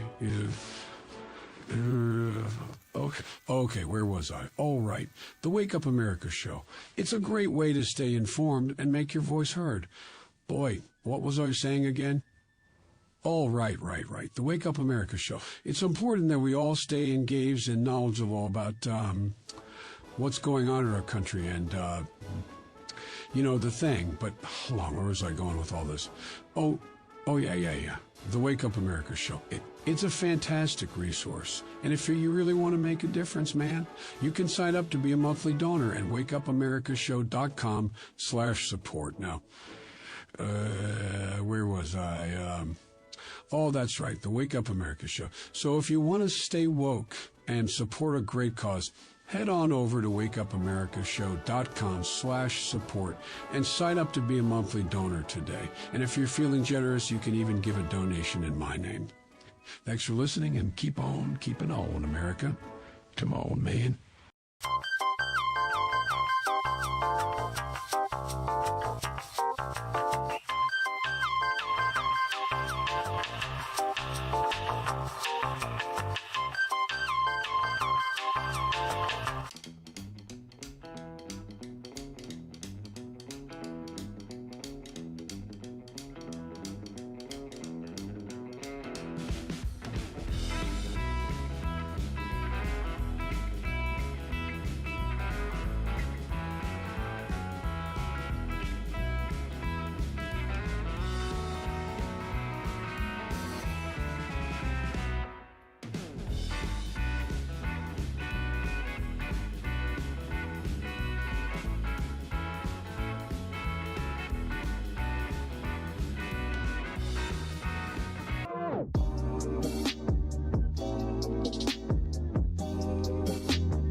Hello, I'm George. Thank you for watching the Good morning, everybody. Rise in freedom. I'm Austin Peterson. You're watching and listening to the Wake Up America show at wakeupAmericaShow.com. Glad to have you here. Do me a favor. Click that like button and subscribe to the channel. I know you guys loved hearing from Judge Napolitano. Big brain time on Wednesdays and a live debate. Oh, yeah. Wake Up America show just keeps getting bigger and better. So you want to be subscribed to the channel so you can find out about all of the fun updates. And we still got lots more exciting announcements to make this week. So if you're listening to the show every Monday through Friday from 7 to 9 a.m. Central Time, you won't miss it. So like, subscribe, follow us, and listen every 5 days of the week so that you can stay up to date with what's happening in the world of liberty. All right. Well, gay adoption, whether gay couples can adopt children, it's been a big contentious issue. When a couple of weeks ago here in Missouri, I asked Senator Bill Eigel, who's running for governor, how he felt about the issue. And then everybody just got their feathers in a ruffle. And everybody's asking me, were you just trying to take him down? I'm like, no. I'm like, these are really good questions. So I started asking more politicians in the state of Missouri that question. And I don't know why everybody gets their hair on fire, but I guess they're politicians. So you know what? Let's get some people who are not politicians to debate this very important question for our nation's future. And I got to give it up. Brad Palumbo gave me the idea to start having debates on this show, so we do appreciate Brad Palumbo, who's joining us live right now from basepolitics.com. Good morning, Brad. Hey, thanks. Glad to have you. And Andrew Wilson, who's joining us as well. I've been on his show as well. He is also a podcaster. Good morning, Andrew. Morning. Thank you very much for joining us, gentlemen. I'm going to give you both the opportunity to do a 2-minute introduction before we get into this and I start asking questions, and then you guys can go back and forth. Brad, if you wouldn't mind, go ahead and introduce yourself, and if you tell us a little bit about why you think that it should be legal in this country for gay couples to adopt. Yeah, absolutely. So thanks again for having me. For folks that don't know, I'm Brad Palumbo, political commentator, YouTuber, co-founder of Base Politics, reformed journalist. So pretty much, this isn't really a live question in terms of our politics, right? I mean, every state in America allows gay people to adopt, and I don't really see that changing anytime soon. I actually think that if politicians who were against it did try to change it, it'd probably get struck down as unconstitutional anyway, as a violation of the Equal Protection Clause if they tried to ban gay people from adopting. But I think it's an interesting conceptual debate, and I understand that there are people out there who aren't on board, even though I think a vast majority of the public is perfectly fine with this. And I want to just make the case to folks, right? I'm not saying it makes you a bigot, it makes you evil. I'm just saying I think you're wrong, and here's why. So the first question is, who gets to decide? Over here, we have, in a situation like this, right, we have the adoption agency or the birth parents who have decided they want to adopt their child. These are the people entrusted with the child's welfare to a couple of 2 men, 2 women, whatever you have you. And then we have this couple that wants to adopt the child.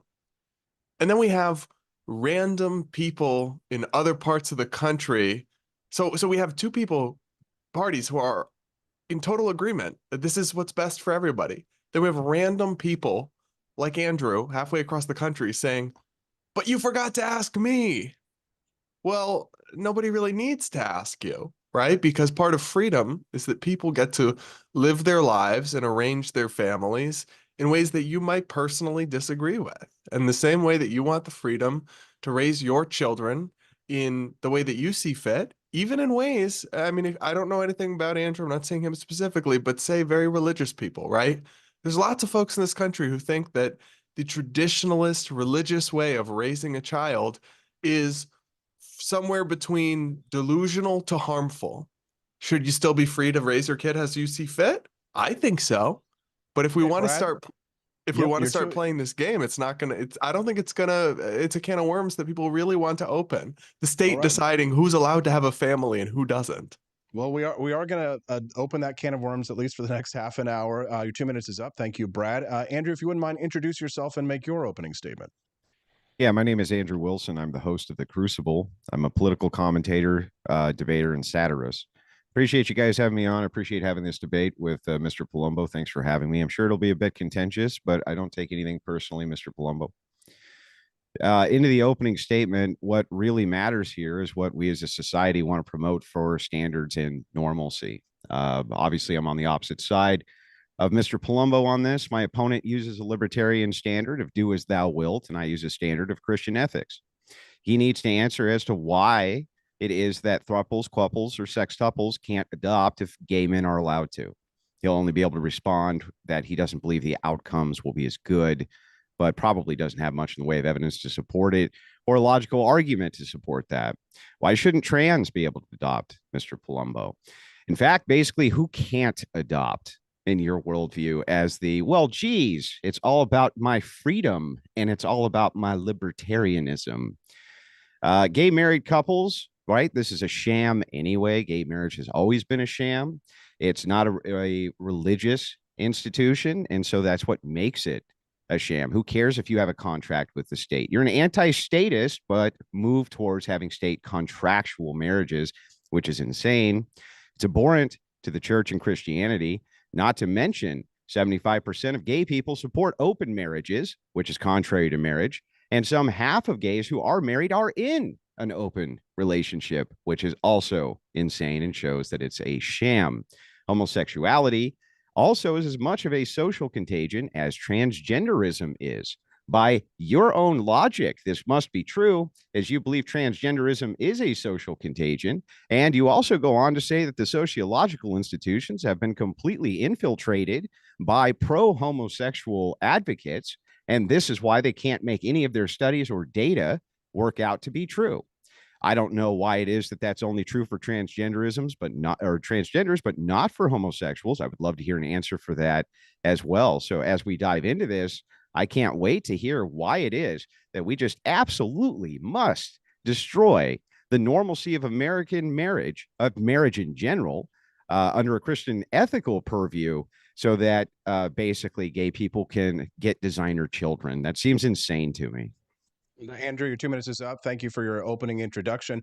Brad, is there anything there that you'd like to respond? He did ask you a question there specifically. Is there anything that you would stop at? Transgenders, for example, would you prevent them from being able to adopt? Oh, absolutely not. Of course not. No.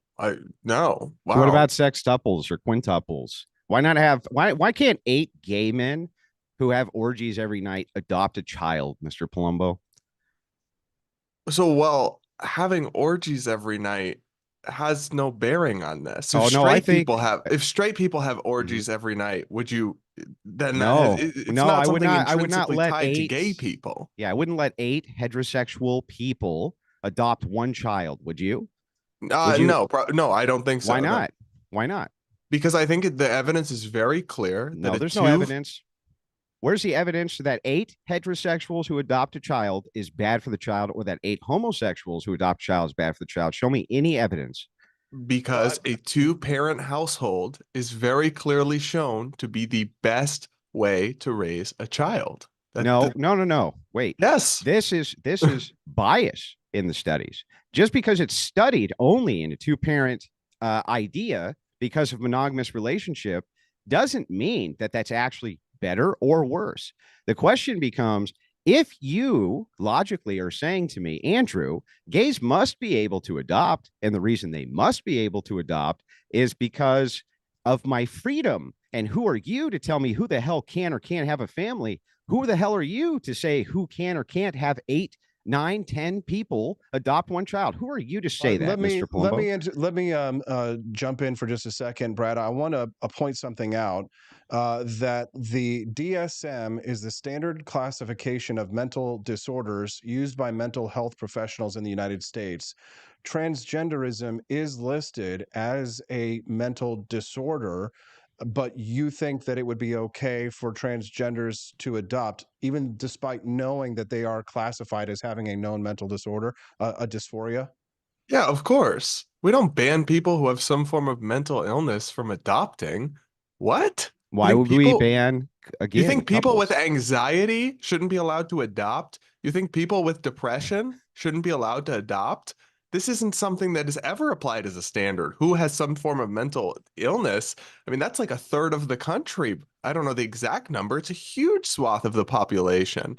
And it doesn't mean they're dangerous or unfit to be parents in any way. And the other thing, too, to say they have a mental illness is a little more complicated than that. Gender dysphoria is a mental illness, correct? Nobody really disputes that. But gender dysphoria is not the exact same thing as being transgender. Well, if it's just a claim to self-identification, then it's meaningless. It becomes an infinite regress, so it's dismissed anyway. We're talking about gender dysphoria. Most people I would consider to be transgender most certainly have it. And not only that, it is most certainly a mental illness. There's no doubt about it. You say mental illness should not be a disqualifier from having adoption, but that's not true. Clearly, you wouldn't want schizophrenics, psychotics, people like this to be able to adopt children because they're dangerous. Well, that's right. Because they're dangerous. Why do we want the nothing dangerous about having social gender contagion? dysphoria makes you dangerous? It's a to social children. contagion. That's what makes it dangerous. But that we'll leave that aside for a second. Let me ask you again. If it's just all about my freedom, tell me why it is that you think that 8 gay men should not be able to adopt a child. If the laws sufficiently change so that you can have a polygamous relationship and polygamous marriages, and in some states they're already moving towards that, why shouldn't they be able to adopt, Mr. Palumbo? Well, I think the truth is that most people wouldn't place a child into that scenario. So most adoption, if I was running an adoption agency, I don't think that I would adopt out to somebody. If you're asking me, should it be completely illegal? I don't know that it should, but I don't think that people would really choose to place, because these are the people who are entrusted with children's welfare, right? Who run adoption agencies, or the parents who are giving up their child for adoption. They're trying to choose what they think is going to be the best home and family for their child. And I think they should have a lot of latitude in that. And I think very few people would want to adopt their child into these 8 organizations, people homes. Well, these organizations use the same standards of sociological metrics, which you yourself reject as being completely corrupt, being completely infiltrated and corrupt by leftist propaganda. They use those same metrics to decide where a child goes or doesn't go, or there wouldn't be gay adoption to begin with. They use those same metrics to do that. Are you just saying any studies? You're just saying any studies are illegitimate or flawed. No, that's your standard. No, it's not. You're just making something up. The timestamp is at 21 minutes in your video, your last video that you had with a transgender individual. You said to them, the AMA and the APA has been completely and totally taken over by pro-LGBTQ crazy people, essentially. I'm paraphrasing, but that's what you said, sir. I did say that. I think they've been infected by woke ideology. I do believe that, but that is nothing, unless it comes to your ideology. Every study ever done. What are you talking about? So that when it comes to your ideology, it's fine. Andrew, I have a question I'd like to ask of you, Andrew. Can you provide any concrete evidence or examples where allowing gay couples to adopt has led to negative consequences for children beyond any theoretical concerns? Well, this is framing. So it wouldn't matter if I could or I couldn't. What matters is what's consistent. I want Mr. Palumbo to tell me why it's not, and he still hasn't answered this. Why is it not consistent, Mr. Palumbo, to let 15 gay dudes who live in a house in a polygamous marriage adopt a child? Can you tell me that? Because that would be bad for the child. That would probably be harmful and confusing for the child. You're just making that up. I don't think I am just making that Then up. I give think me that's pretty clear. one piece of evidence that that's true. I don't think we've studied it because I don't think that's happened very often. Then you just made it up.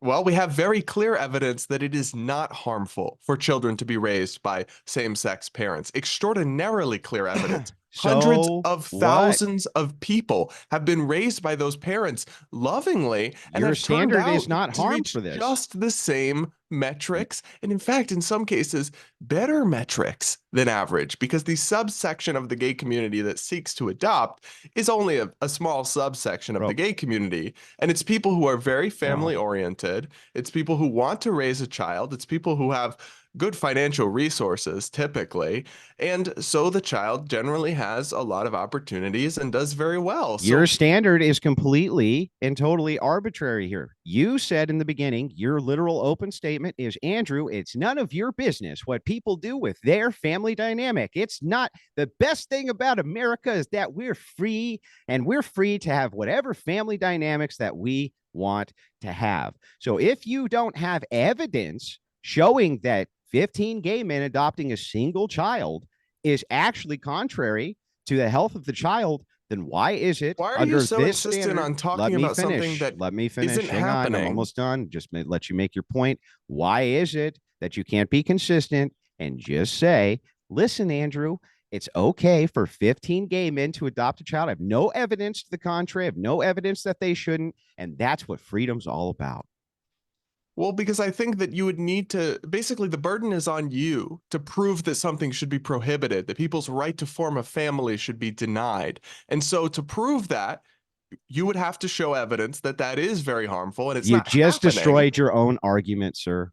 No. Yeah, you just said what you're saying doesn't make any sense. You just literally said in order to stop 15 gay men from adopting a single child, that you would have to show evidence. The burden would be on you to prove that there's some negative connotation towards that child. So, Mr.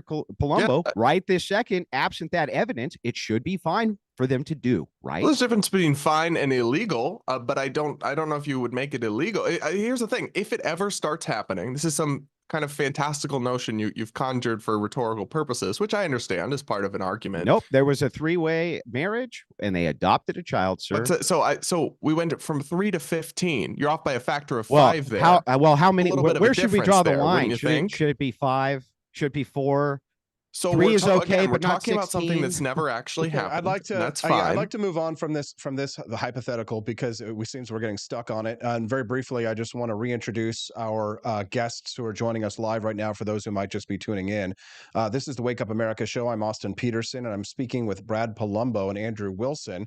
We're having a debate about the question of whether gay couples should be allowed to adopt in this country. Please like and subscribe to the channel. We'd love to have you come back and join us on the regular. My next question here is for Brad, and the question is related to our belief in free markets and deregulation on this question of adoption, right? Don't you think that it's possible that the more we deregulate things like adoption, that children are essentially being commodified to a certain extent, right? Some people are saying from the traditional conservative community that they don't believe that gay couples should essentially be allowed to buy babies, right? So you do believe in some sense of regulation, at least some kind of government regulation of the adoption market to some extent. Is that correct? Well, so that has nothing to do with gay adoption versus straight adoption. Adoption costs money, right? And so if a straight couple is adopting or a gay couple is adopting, money is being spent to compensate for the adoption. The question of whether or not you are buying or selling a child, I think, is a little bit of a red herring, but it really has nothing to do with gay people versus straight people, because it has to do with just adoption. Are you against all adoption? That's an entirely another conversation that I guess we can have. It begs the question then, of course, that if there are government rules and standards for who can adopt, then it does open the door for there to be restrictions, such as if someone like Andrew Wilson were to vote on it, preventing gay couples from adoption. There should be some rules and laws regarding adoption, correct? Right, and they should be focused on the health, safety, and well-being of the child. Right. Yeah. I mean, I'm not saying that we should have black markets for babies, bid Who wants this baby more? $50, starting at $50. Like, no, we should have a regulated and orderly adoption system that should be open to all fit prospective parents. And that includes a whole lot of gay and lesbian people. I mean, hundreds of thousands of children have been successfully raised by gay couples or lesbian couples in this country. I know some of them personally who wouldn't have it any other way, who are thriving and doing great in their lives. And frankly, it's something that people are just going to have to get over. It's here to stay. There's nothing wrong with it. There's really not much evidence against it. Andrew, it is your belief then that those regulations, which Brad believes there should be some regulations, your belief is that part of those regulations should be that it should be protected for only a straight couple, male and a female, to be able to adopt children, correct? Of course.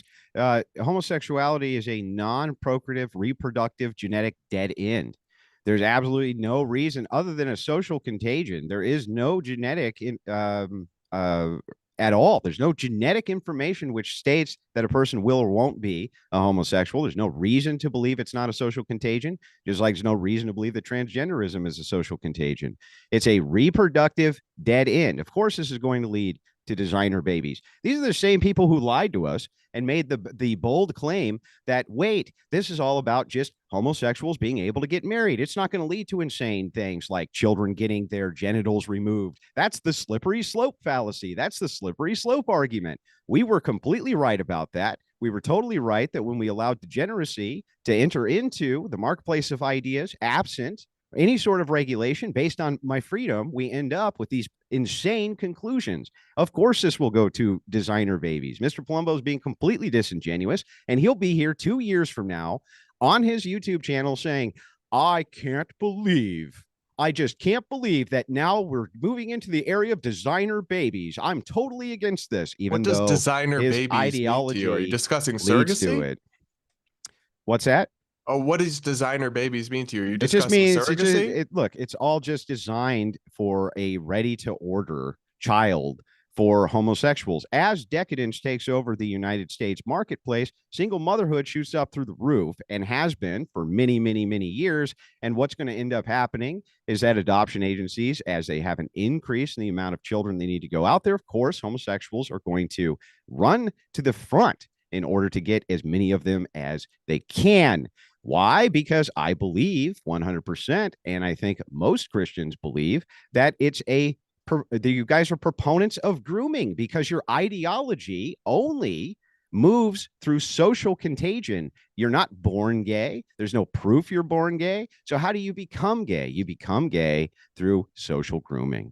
So you think, hold on, you think that gay parents are adopting because they want to make those kids gay? Why is the propensity for children who are born inside of homosexual households? Why is their propensity for being homosexuals themselves so much higher than when they're raised by heterosexuals? Why is it so much higher for children who are raised by transgenders to themselves become transgenders if it's not a social contagion, those are two very separate and distinct things, because sexuality isn't a choice, it is an ingrained characteristic. Now, there's no proof for that. There is proof. Could you choose to be gay tomorrow? I see. So you're saying that transgenderism isn't a social contagion. They're born non-binary, right? No, these are different things. Gay and trans are fundamentally different, distinct concepts. Listen, female. I'm almost done here. I'm almost done. The female to male transgenderism suffer from autogynephilia.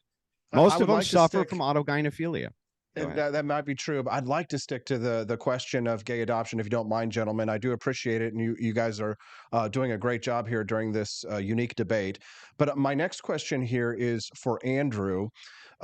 Is it fair to deny loving and stable homes to children in need just because the parents might be gay? There could be scenarios, for example, where someone becomes orphaned. Their parents are killed in a car accident, and maybe they have a lesbian aunt who loves their niece or nephew and wants to take them in and have them a stable home. The alternative might be an orphanage, or it might be an adoption agency that might never see them get adopted out. Wouldn't it be better for that child's welfare to stay with that family member if their, aunt or uncle happens to be gay, rather than to go through the family system. This is the problem with this entire agnostic, libertarian, nonsensical mindset. Okay, is it leads always to utilitarianism and consequentialism. It's the only way that they can ever do anything. So they go, if there's a possibility that these outliers, if there's any way that shape or form that we can say that the outcome might be slightly better than if they're in state custody, or even somewhat better than if they're in state custody, which maybe that's the truth, we'll ignore the entirety of the social contagion aspect of it, one, and then two, we'll ignore the entirety of the normalcy that we're trying to produce inside of society. What is a heteronormative society where the building block is the nuclear family, right? We're going to ignore all of the decadence and decay that comes with this so that there might be slightly better outcomes for a minute amount of children. That's insanity. So you don't make the exception proves the rule. Yeah, in some sense. You don't make policy based on outliers. That's crazy. We should never do that. It's always been a crazy way to look at it, and it should be rejected. But you could understandably, in that situation, say that might be a case where it would be better than putting them in the state system. But there could be cases where if they're not in the state system and they're not adopted by anybody, the outcome could be better. This is the problem with utilitarianism. You try to adjust. That's probably not going to be the majority of cases. That they're better off in state custody than with loving same-sex parents. Or gay marriage isn't the majority of cases. Gay adoption is not the majority of cases. You can't point to outliers, then say, Andrew, you can't point to outliers. You're pointing to outliers within this subcategory. So I'm pointing to outliers and you're pointing to outliers, like I just said. So what I'm saying is that in the vast majority of cases, gay adoption is going to be better than staying in state custody. And you're saying, well, in some tiny percentage of the time, it might not be. It's like, okay, but most of the time it will be. And the thing we're discussing is whether or not gay adoption should be allowed. Actually, my argument is that from a utilitarian consequentialist worldview, that you do not take into account what this does as a decadent profile to society itself. Instead, it doesn't do anything to society. Yes, clearly it does do something to society, unless you think that society is less or more decadent right this second. If you take a look at the sexual revolution all the way up to what I would call the homosexual revolution, which really started in the 90s, yes, society's become much more decadent. The reason you have transgender lunatics running around all over the place is because they planted themselves under the LGBTQ flagship, which had all sorts of rights organizations behind it. They integrated themselves into it because most transgenders are just gay men with autogynephilia, and that's the truth. They're gay men with autogynephilia. It has become as decadent as it can be, and the decadence is continuing inside of this field. And you take none of the overarching societal standards into consideration. You only look at the minute outlier and say, for some children, sometimes this can have a better effect. That's crazy. No policy works that way. You want to destroy other people's families because you don't like them and they It's don't a sham accord with family. your own personal beliefs. It's not a Maybe family. we think your family's a sham. Well, Maybe that's we nice think that the you state think should go that. take your kids. You wouldn't exist without the reproductive normalcy of men and women. However, if every single homosexual disappeared off of planet Earth tomorrow, there would be not a single negative side effect for society, sir. Except for all the ones that work as doctors, lawyers, firefighters, the ones No. who Their take care of others. sexuality, not them as people. If their Why are sexuality, you defining people's worth changed. as humans by their sexuality? The entire definition of how the homosexual lobby has defined themselves through pride and through everything else has been through their sexuality. All they celebrate is their sexuality. The entirety of the identity of the modern American gay man is their sexuality. Well, we're coming up on the end.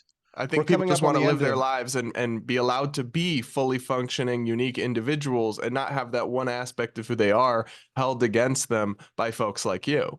Oh, okay. you, Well, I gentlemen. don't want Thank my you, gentlemen. entire society held hostage so that a couple of guys can have butt sex. That seems insane to me. Thank you, Just gentlemen. saying. We're coming to the You seem like a end. lovely guy. We are coming to the end of our the first part of this debate, and with their permission, we are going to extend this debate for at least another 15 minutes. Thank you both, gentlemen, for your contributions so far. If you're just tuning into the Wake Up America show, good morning. I'm Austin Peterson. We're hosting our very first live debate about the question of gay adoption. I'm speaking to Andrew Wilson and Brad Palumbo on this topic, and certainly a very spirited debate over this major question that we're talking about right now. Please do click like and subscribe to the channel here at rumble.com/AP4Liberty. For those of you who are just tuning in and missed the first part of this debate, we will be cutting this and posting this on the channel later so that you can enjoy it live at your leisure. My next question here is for Brad. The question of discrimination when it's not done on a governmental level, for example. So I would assume that you would be perfectly fine if a private adoption agency were to choose to discriminate against LGBTQIA plus couples on their own merits. A religious institution, for example, if they are placing couples, that would be something that you would be okay with? Well, there's two questions. Do I like it? No, not really. Do I think it should be legal and it's within the bounds of their religious freedom? Yes. So I've defended the rights over the years of adoption agencies like the Catholic Charities of the world to place children according to their faith. Because I think people who are giving up a child for adoption have a right to say what kind of home that child will be adopted into. So if they're giving up their child to Catholic Charities or whatever, it's because they want their child placed in a traditional Catholic home with a husband and a wife. And I think that's totally their right. But there's plenty of other adoption agencies out there who look and say, we're open to all. And so if your child is placed through that adoption agency, they're going to place with same-sex couples. So I think they should be allowed to coexist. I think it's deeply counterproductive when like woke activists try to shut down these religious adoption agencies or try to force them to adopt to same-sex couples, because rather than violate their beliefs, they end up shutting down. And we need more people in this work, right? We have lots of kids who needs homes, and I don't think it's helpful to shut down people in the name of, progress or tolerance or whatever. Do I like that they discriminate? No, I don't like it. I probably personally disagree with it, but I do. Yeah, I mean, I'm a libertarian, so ultimately I think that's their right. I've never been somebody who wants to crush them with the arm of the state into giving out kids to all. Okay, so Andrew, I assume you don't oppose private adoption agencies as well that set their own standards in such a way, and those standards may not, be up to snuff with the ones that you would like to set. So I guess my question for you there on that same topic is, do you oppose private adoption agencies? Some of them might be religious and have your views. Some of them might be more libertarian or, explicitly secular. Do you think that the government should regulate all adoption agencies in this country and have a one-size-fits-all standard? Okay, so first and foremost, if we look at this particular issue, Catholic Charities and Catholicism and adoption has always traditionally been handled by the religious. Same thing with orphans, things like this. In order for Mr. Palumbo to actually be consistent here under his libertarian standard, he would want the state completely removed from this, completely and totally removed from this. They're not even a necessary component. The religious aspect has always been the placers of children, generally with good high status religious families. Same thing has happened with orphans and things like this.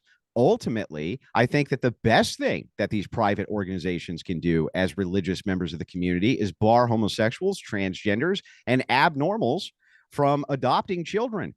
The stigma, which is then placed unfairly on that child, is overwhelming, as well it should be, as society tends to stigmatize things that they want removed from the public arena. Regardless of what Pew polling might say about how people are a lot more generous now towards homosexuals than they were just 20 or 30 years ago, regardless of that, these things tend to change. We also don't know what the outcomes of this are going to be because this is brand new territory. We don't know what these people are going to be like when they're 40s and their 50s and their 60s. Right now, we're just getting to the point for some gay couples have some kids who went through high school, and sometimes they graduate at higher rates and sometimes they don't. That's the most amount of data that we really have. And doing controlled data that's actually genuine on this is very difficult because, as Mr. Palumbo will state, these organizations are completely and totally infiltrated by pro-LGBTQ propaganda to the point where most of the studies are actually funded by LGBTQ groups. This is not good for society, again. And in order for him to be consistent, you'd think he'd want the state completely removed. Well, I'm not an So then anarchist. on that, Brad, Never I have want you. been. Yeah, I do want you to answer that, but real quick, Andrew, I'm not sure that I got an answer in there in your response about the question of private adoption agencies. Do you think that all adoption agencies should have a government imposed one size fits Yeah, I all think that this standard? should be underneath a moral purview instead of the state purview. It's probably a lot better for Christian organizations to take over adoption in general rather than the state. The state is a public machine which is designed for grooming of children through either ideology or sexual exploitation, which is why in public schools you see so much molestation, things like this. Yeah, it'd probably be better to take the state out. But if you didn't, you should at least give them some kind of standard, moral standard, ethical standard, other than, well, let's just look at our harm principle, which takes nothing else into account other than possibly for some kids, there's better outcomes.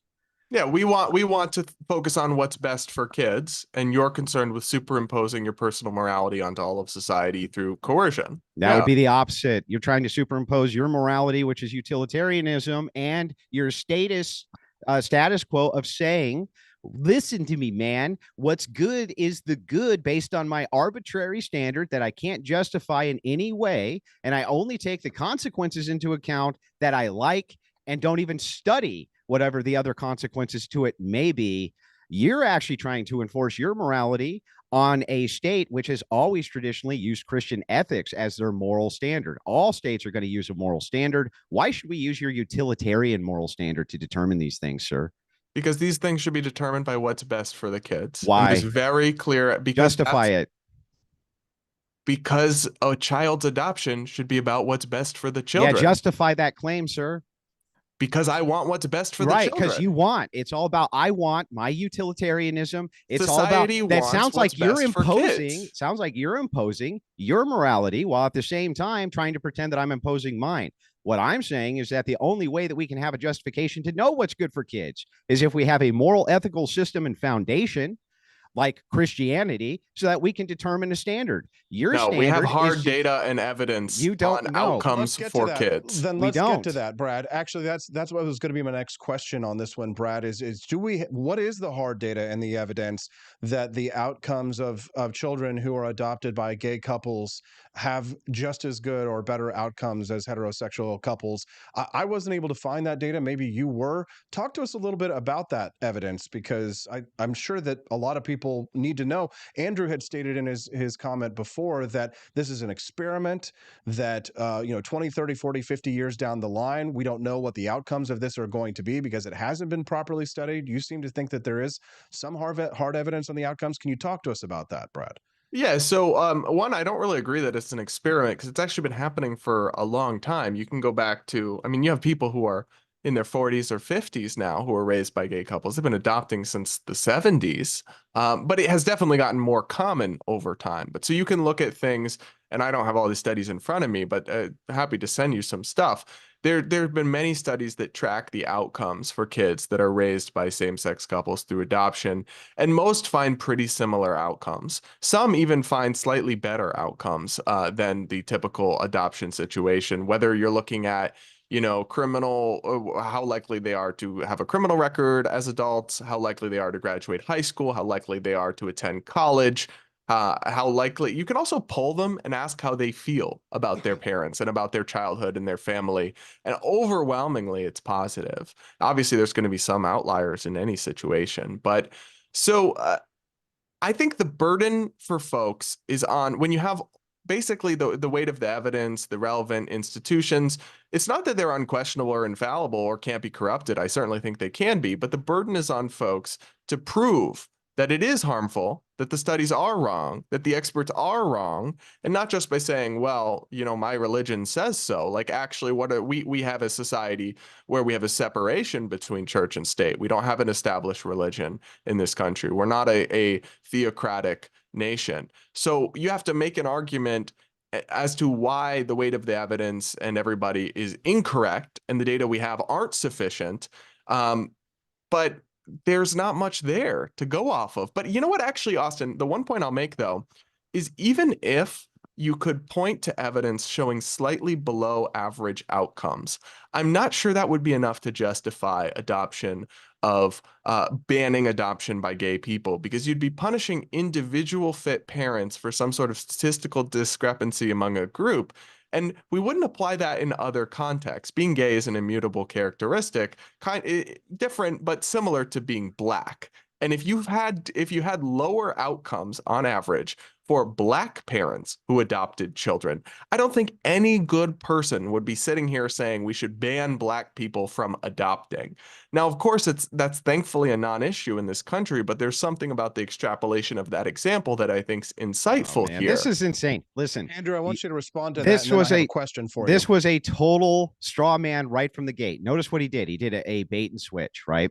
So he says, being gay is an immutable characteristic, just like being black is an immutable characteristic. So he conflates these two things, immediately says to you that you need to accept that this is true. There is no truth that being a homosexual is an immutable characteristic. That's bullshit. Sexuality has been proven to be fluid many times. Been all kinds of unethical experiments, in fact, proving this. I can give you a doctor's name who actually opened up a person's skull and put electronic devices in it, and based on those signals, were able to change their sexuality. We have the MK Ultra project, which demonstrated this through sexuality as well. It's not an immutable characteristic like being black is. So using that it as is. no, it is. it's You been can't proven. change your sexuality. No one chose to be gay. Prove it. No one chose to be. I Where's can tell the you proof? personally. Oh, I your never chose to be anecdotes gay. prove it. Your anecdotes prove it. Well, Show you can me also the look evidence. at all the data on conversion There's therapy. no data.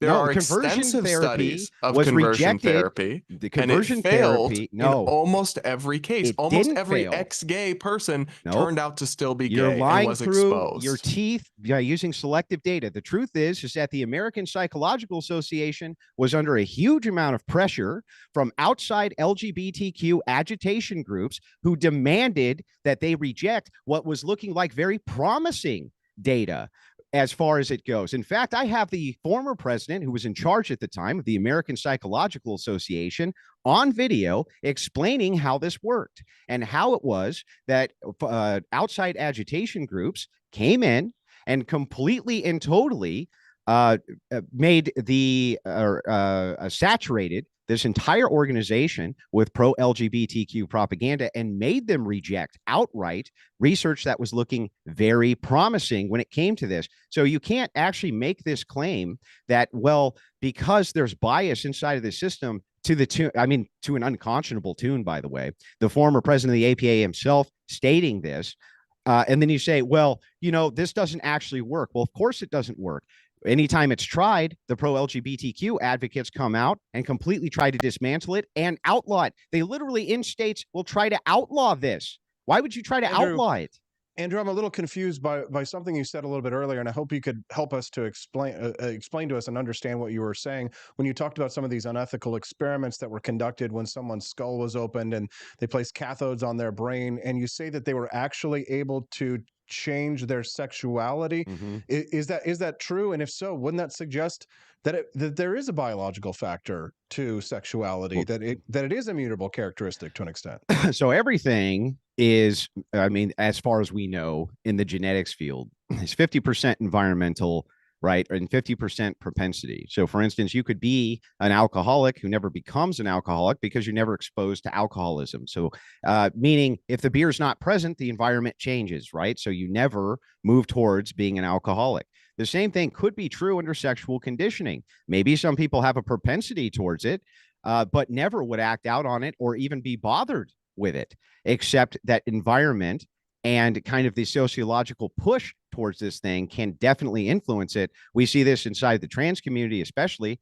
A fantastic way to look at this is showing the social contagion inside of transgender communities. There's no possible way that if that wasn't such a massive fad, that so many people wouldn't be moving towards it. Homosexuality is the exact same way. Yes, we can definitely demonstrate that sexuality can be changed if the conditions are necessary. And yeah, that's not a good thing. We don't want to promote that inside of society. It's a bad idea. And as this has become normalized, the decadence within society has become much, much more problematic. All right, Brad, I'm going to let you respond, and then we're coming up on the end of our first extended block. I do think that this is a good place for us to end it. So as soon as you're finished with your response there, Brad, I'm going to throw it to Andrew for his 2-minute closer and plug, and then you'll have your opportunity to do the same. Please go ahead. Yeah, being gay isn't a choice. Nobody would choose it. In fact, most gay people spent years struggling against it and trying everything. I can remember as a teenager trying everything I could desperately to make myself be attracted to women, and I wasn't. Most gay people spend years internally fighting this and then eventually accept it as something they can't change. Everybody knows being gay is not a choice because nobody remembers choosing to be straight, and everybody sitting there in the audience knows that if they wanted to, if they set their mind to it, they couldn't go make themselves gay tomorrow if they're not. It isn't a choice. We don't know exactly what causes it. It's not as simple as a gay gene. It is a mix of factors, and I think that can all be true, but it's clearly not something people sit down one day and choose, and it's something about people that they can't change. I mean, it's just clear based on the experience of every gay person, based on all the data, based on the rampant failure and abuse that occurred every time conversion I just have one therapy was question. tried. One Yeah, question. sure. Okay. So is being a pedophile immutable? You know, I think I don't know that anybody would choose to experience that perverse attraction. No, I it's think just an immutable characteristic. So why do we punish them for it? because it's harmful, it hurts people. Right. So if it's harmful and it hurts people, and I can demonstrate that it's harmful to be a homosexual inside society, But we it should move isn't, towards though. outlawing it. Yeah. Well, I'd love to isn't, have though. that debate with you next because it is, and I It can literally demonstrate it isn't. easily. Maybe So- another time, gentlemen, for that one. A little too spicy for the morning show, but perhaps maybe an evening debate. Gentlemen, you both did terrific, and I'm grateful for you both being so generous with your time. And thank you for being so brave to discuss and debate such a contentious topic. I have great respect for you both. Andrew Wilson and Brad Palumbo. Andrew, I'll give you 2 minutes for your closer and any plugs that you might like to share with our audience before we let you go, and toss it over to Brad to say goodbye. Okay, I'm going to yield 30 seconds of my minutes back to Mr. Palumbo as I interrupted him. I apologize for that, but I wanted to ask that question. You can go ahead, man, for 30 seconds before I go. Oh, no, you go ahead. You're good. Okay. Go ahead, Andrew. Okay, so again, my name is Andrew Wilson. I'm the host of the one and only Crucible. You can find that on YouTube and on all major platforms. I'm a mixed blood sport debater, and I also do social debates. I really appreciate Mr. Palumbo coming out. I know this was contentious. Understand, sir. I don't take any of this personally, and I don't have any ill will towards you. I understand this can be an uncomfortable topic. What I demonstrate is that Mr. Palumbo has absolutely no standard at all for any of his morals or his ethics. I demonstrated that if you were to introduce something like, I don't know, 13 gay men adopting a single child, he actually bit the bullet and said, by its own reasoning, wait a second, if I can't present any evidence for why this is bad, then I guess we have to allow it unless we can provide evidence against it. This is a big problem inside of his ideology because it's all arbitrary. There's no ethical standard for which we should follow for how we actually organize society, which is insane. We also got into the APA and the AMA by his own standards. He knows just how corrupt they are. But interestingly enough, when it comes to his own sexuality, they're right. When it comes to everybody else's everything, that's when they're wrong. Cherry picking after cherry pick after cherry pick after cherry pick. On top of all of this, what you are going to see in the next 5 years is you're going to see what are called designer babies coming up. You're going to see that they're going to be able to almost buffet style select the child. And then you'll see Mr. Palumbo on his channel going, I can't believe that this is happening, even though his own ideology ends up leading towards those outcomes, which is insane to me. I'd love to come back and have a full long form debate on the kind of burdens that homosexuality itself puts on society. I'd be happy to have that conversation with Mr. Palumbo. Thank you so much for having me. Andrew, where can people follow you online? You can follow me at Paleo ChristCon on Twitter. You can also follow me on YouTube. You can follow my wife, Rachel Wilson, and her Substack. She also wrote a book, great one, called Occult Feminism. I strongly suggest everybody picks that up. Brad, your final statement. Yeah, part of living in a free society is letting people live in ways you disagree with without trying to use the force of government to crush them or to impose your own ideology or morality.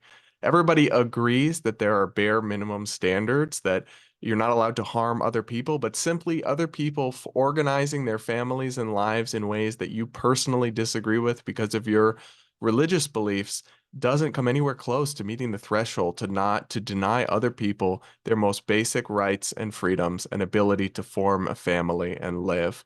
We have decades of evidence and examples of kids being raised by loving same-sex parents who go on to live happy, healthy, and successful lives. There's plenty of evidence. It's not all from the AMA. Many of it is from other countries.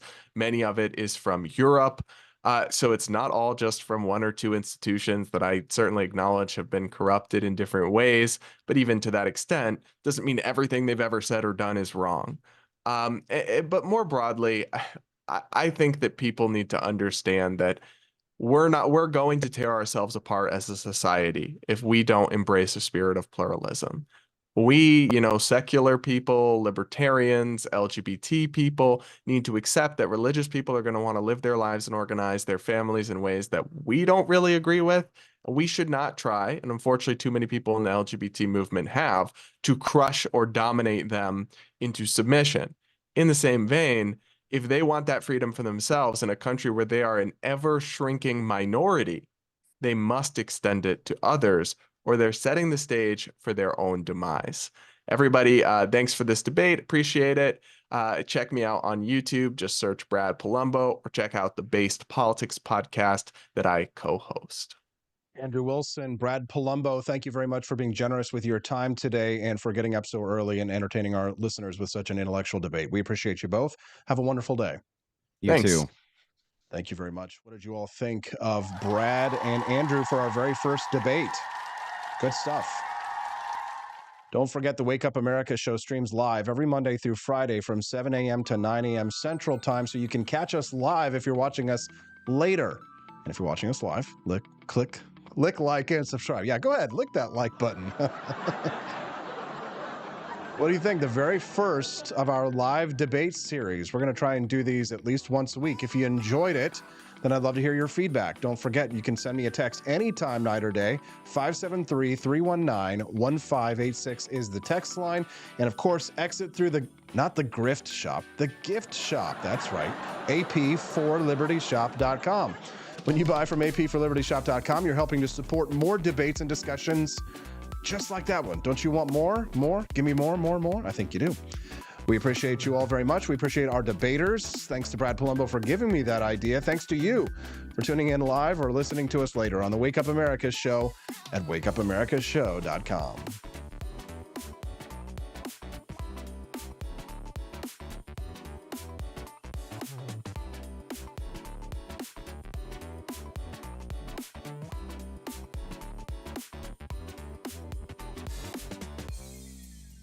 Expanse of time, a year might seem like a mere moment, but oh, what a year it's been. In September 2022, Austin and Stephanie Peterson embarked on a journey to wake up America. They began humbly, with just 20 souls tuning in, learning, listening, and though challenges arose, like the looming shadow of YouTube demonetization, their spirit never waned. And now, thanks to you, thousands rise with the sun to join them, to listen, to engage, to be a part of a community. So here's to you, and to Wake Up America, for memories shared, for friends made, for the journey ahead, and for never, ever forgetting to rise and freedom. Happy anniversary. I'm Donald Trump, and I approve this message. Believe me, Austin Peterson is the best. He's got the greatest Wake Up America show I've ever seen. Whenever I tune in the mornings and watch the live stream, let me tell you, he has got the absolute best content. I love his guests. It's just a total blast to watch, and I highly endorse and recommend the Wake Up America show. It's terrific, believe me. Is the outdoor your home about as exciting as a library? Then spice it up and unbore your space with our custom metal signs. Crafted with love and a bit of libertarian magic, you can customize your own metal sign at ap4libertyshop.com. So head to ap4libertyshop.com, customize your own metal sign today.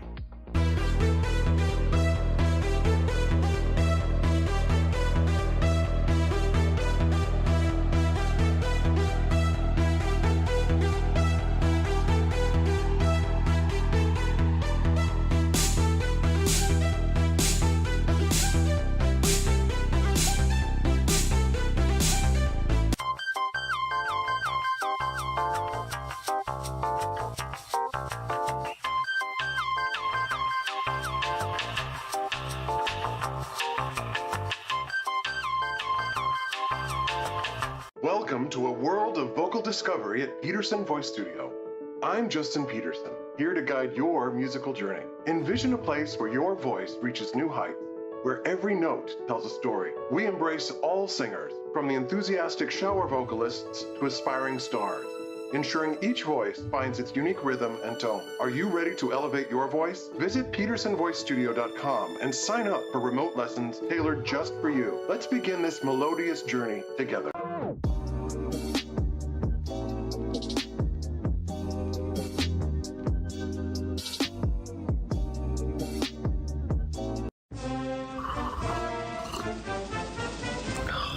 Tired of spending your hard-earned money on woke corporations that don't share your pro-freedom values? Fed up with sipping liberal lattes and progressive cappuccinos? Introducing Founding Flavors from AP for Liberty Shop. Get your day started with Washington's revolutionary roast. As robust and principled as the man himself, this blend is the shot of energy heard round the world. Or maybe you want to taste the fervor of freedom with Adams's patriotic perk. It's as dynamic and balanced as the U.S. Constitution, sure to awaken your spirit of liberty. For the aficionados, we've got the Jeffersonian Java, a complex mix of flavors that speaks volumes about your refined tastes. And don't forget Betsy's Liberty Lullaby, our decaf option, crafted with the same care and dedication Betsy Ross put into our Star-Spangled Banner. This blend lets you enjoy the taste of freedom anytime without losing sleep. No woke beans here, folks, just pure patriotic pro-freedom flavors brewed with love for liberty. So why compromise your principles for a cup of coffee? Stand up for your values, perk up your patriotism, and start your day the American way. Get your Founding Flavors at apforlibertyshop.com.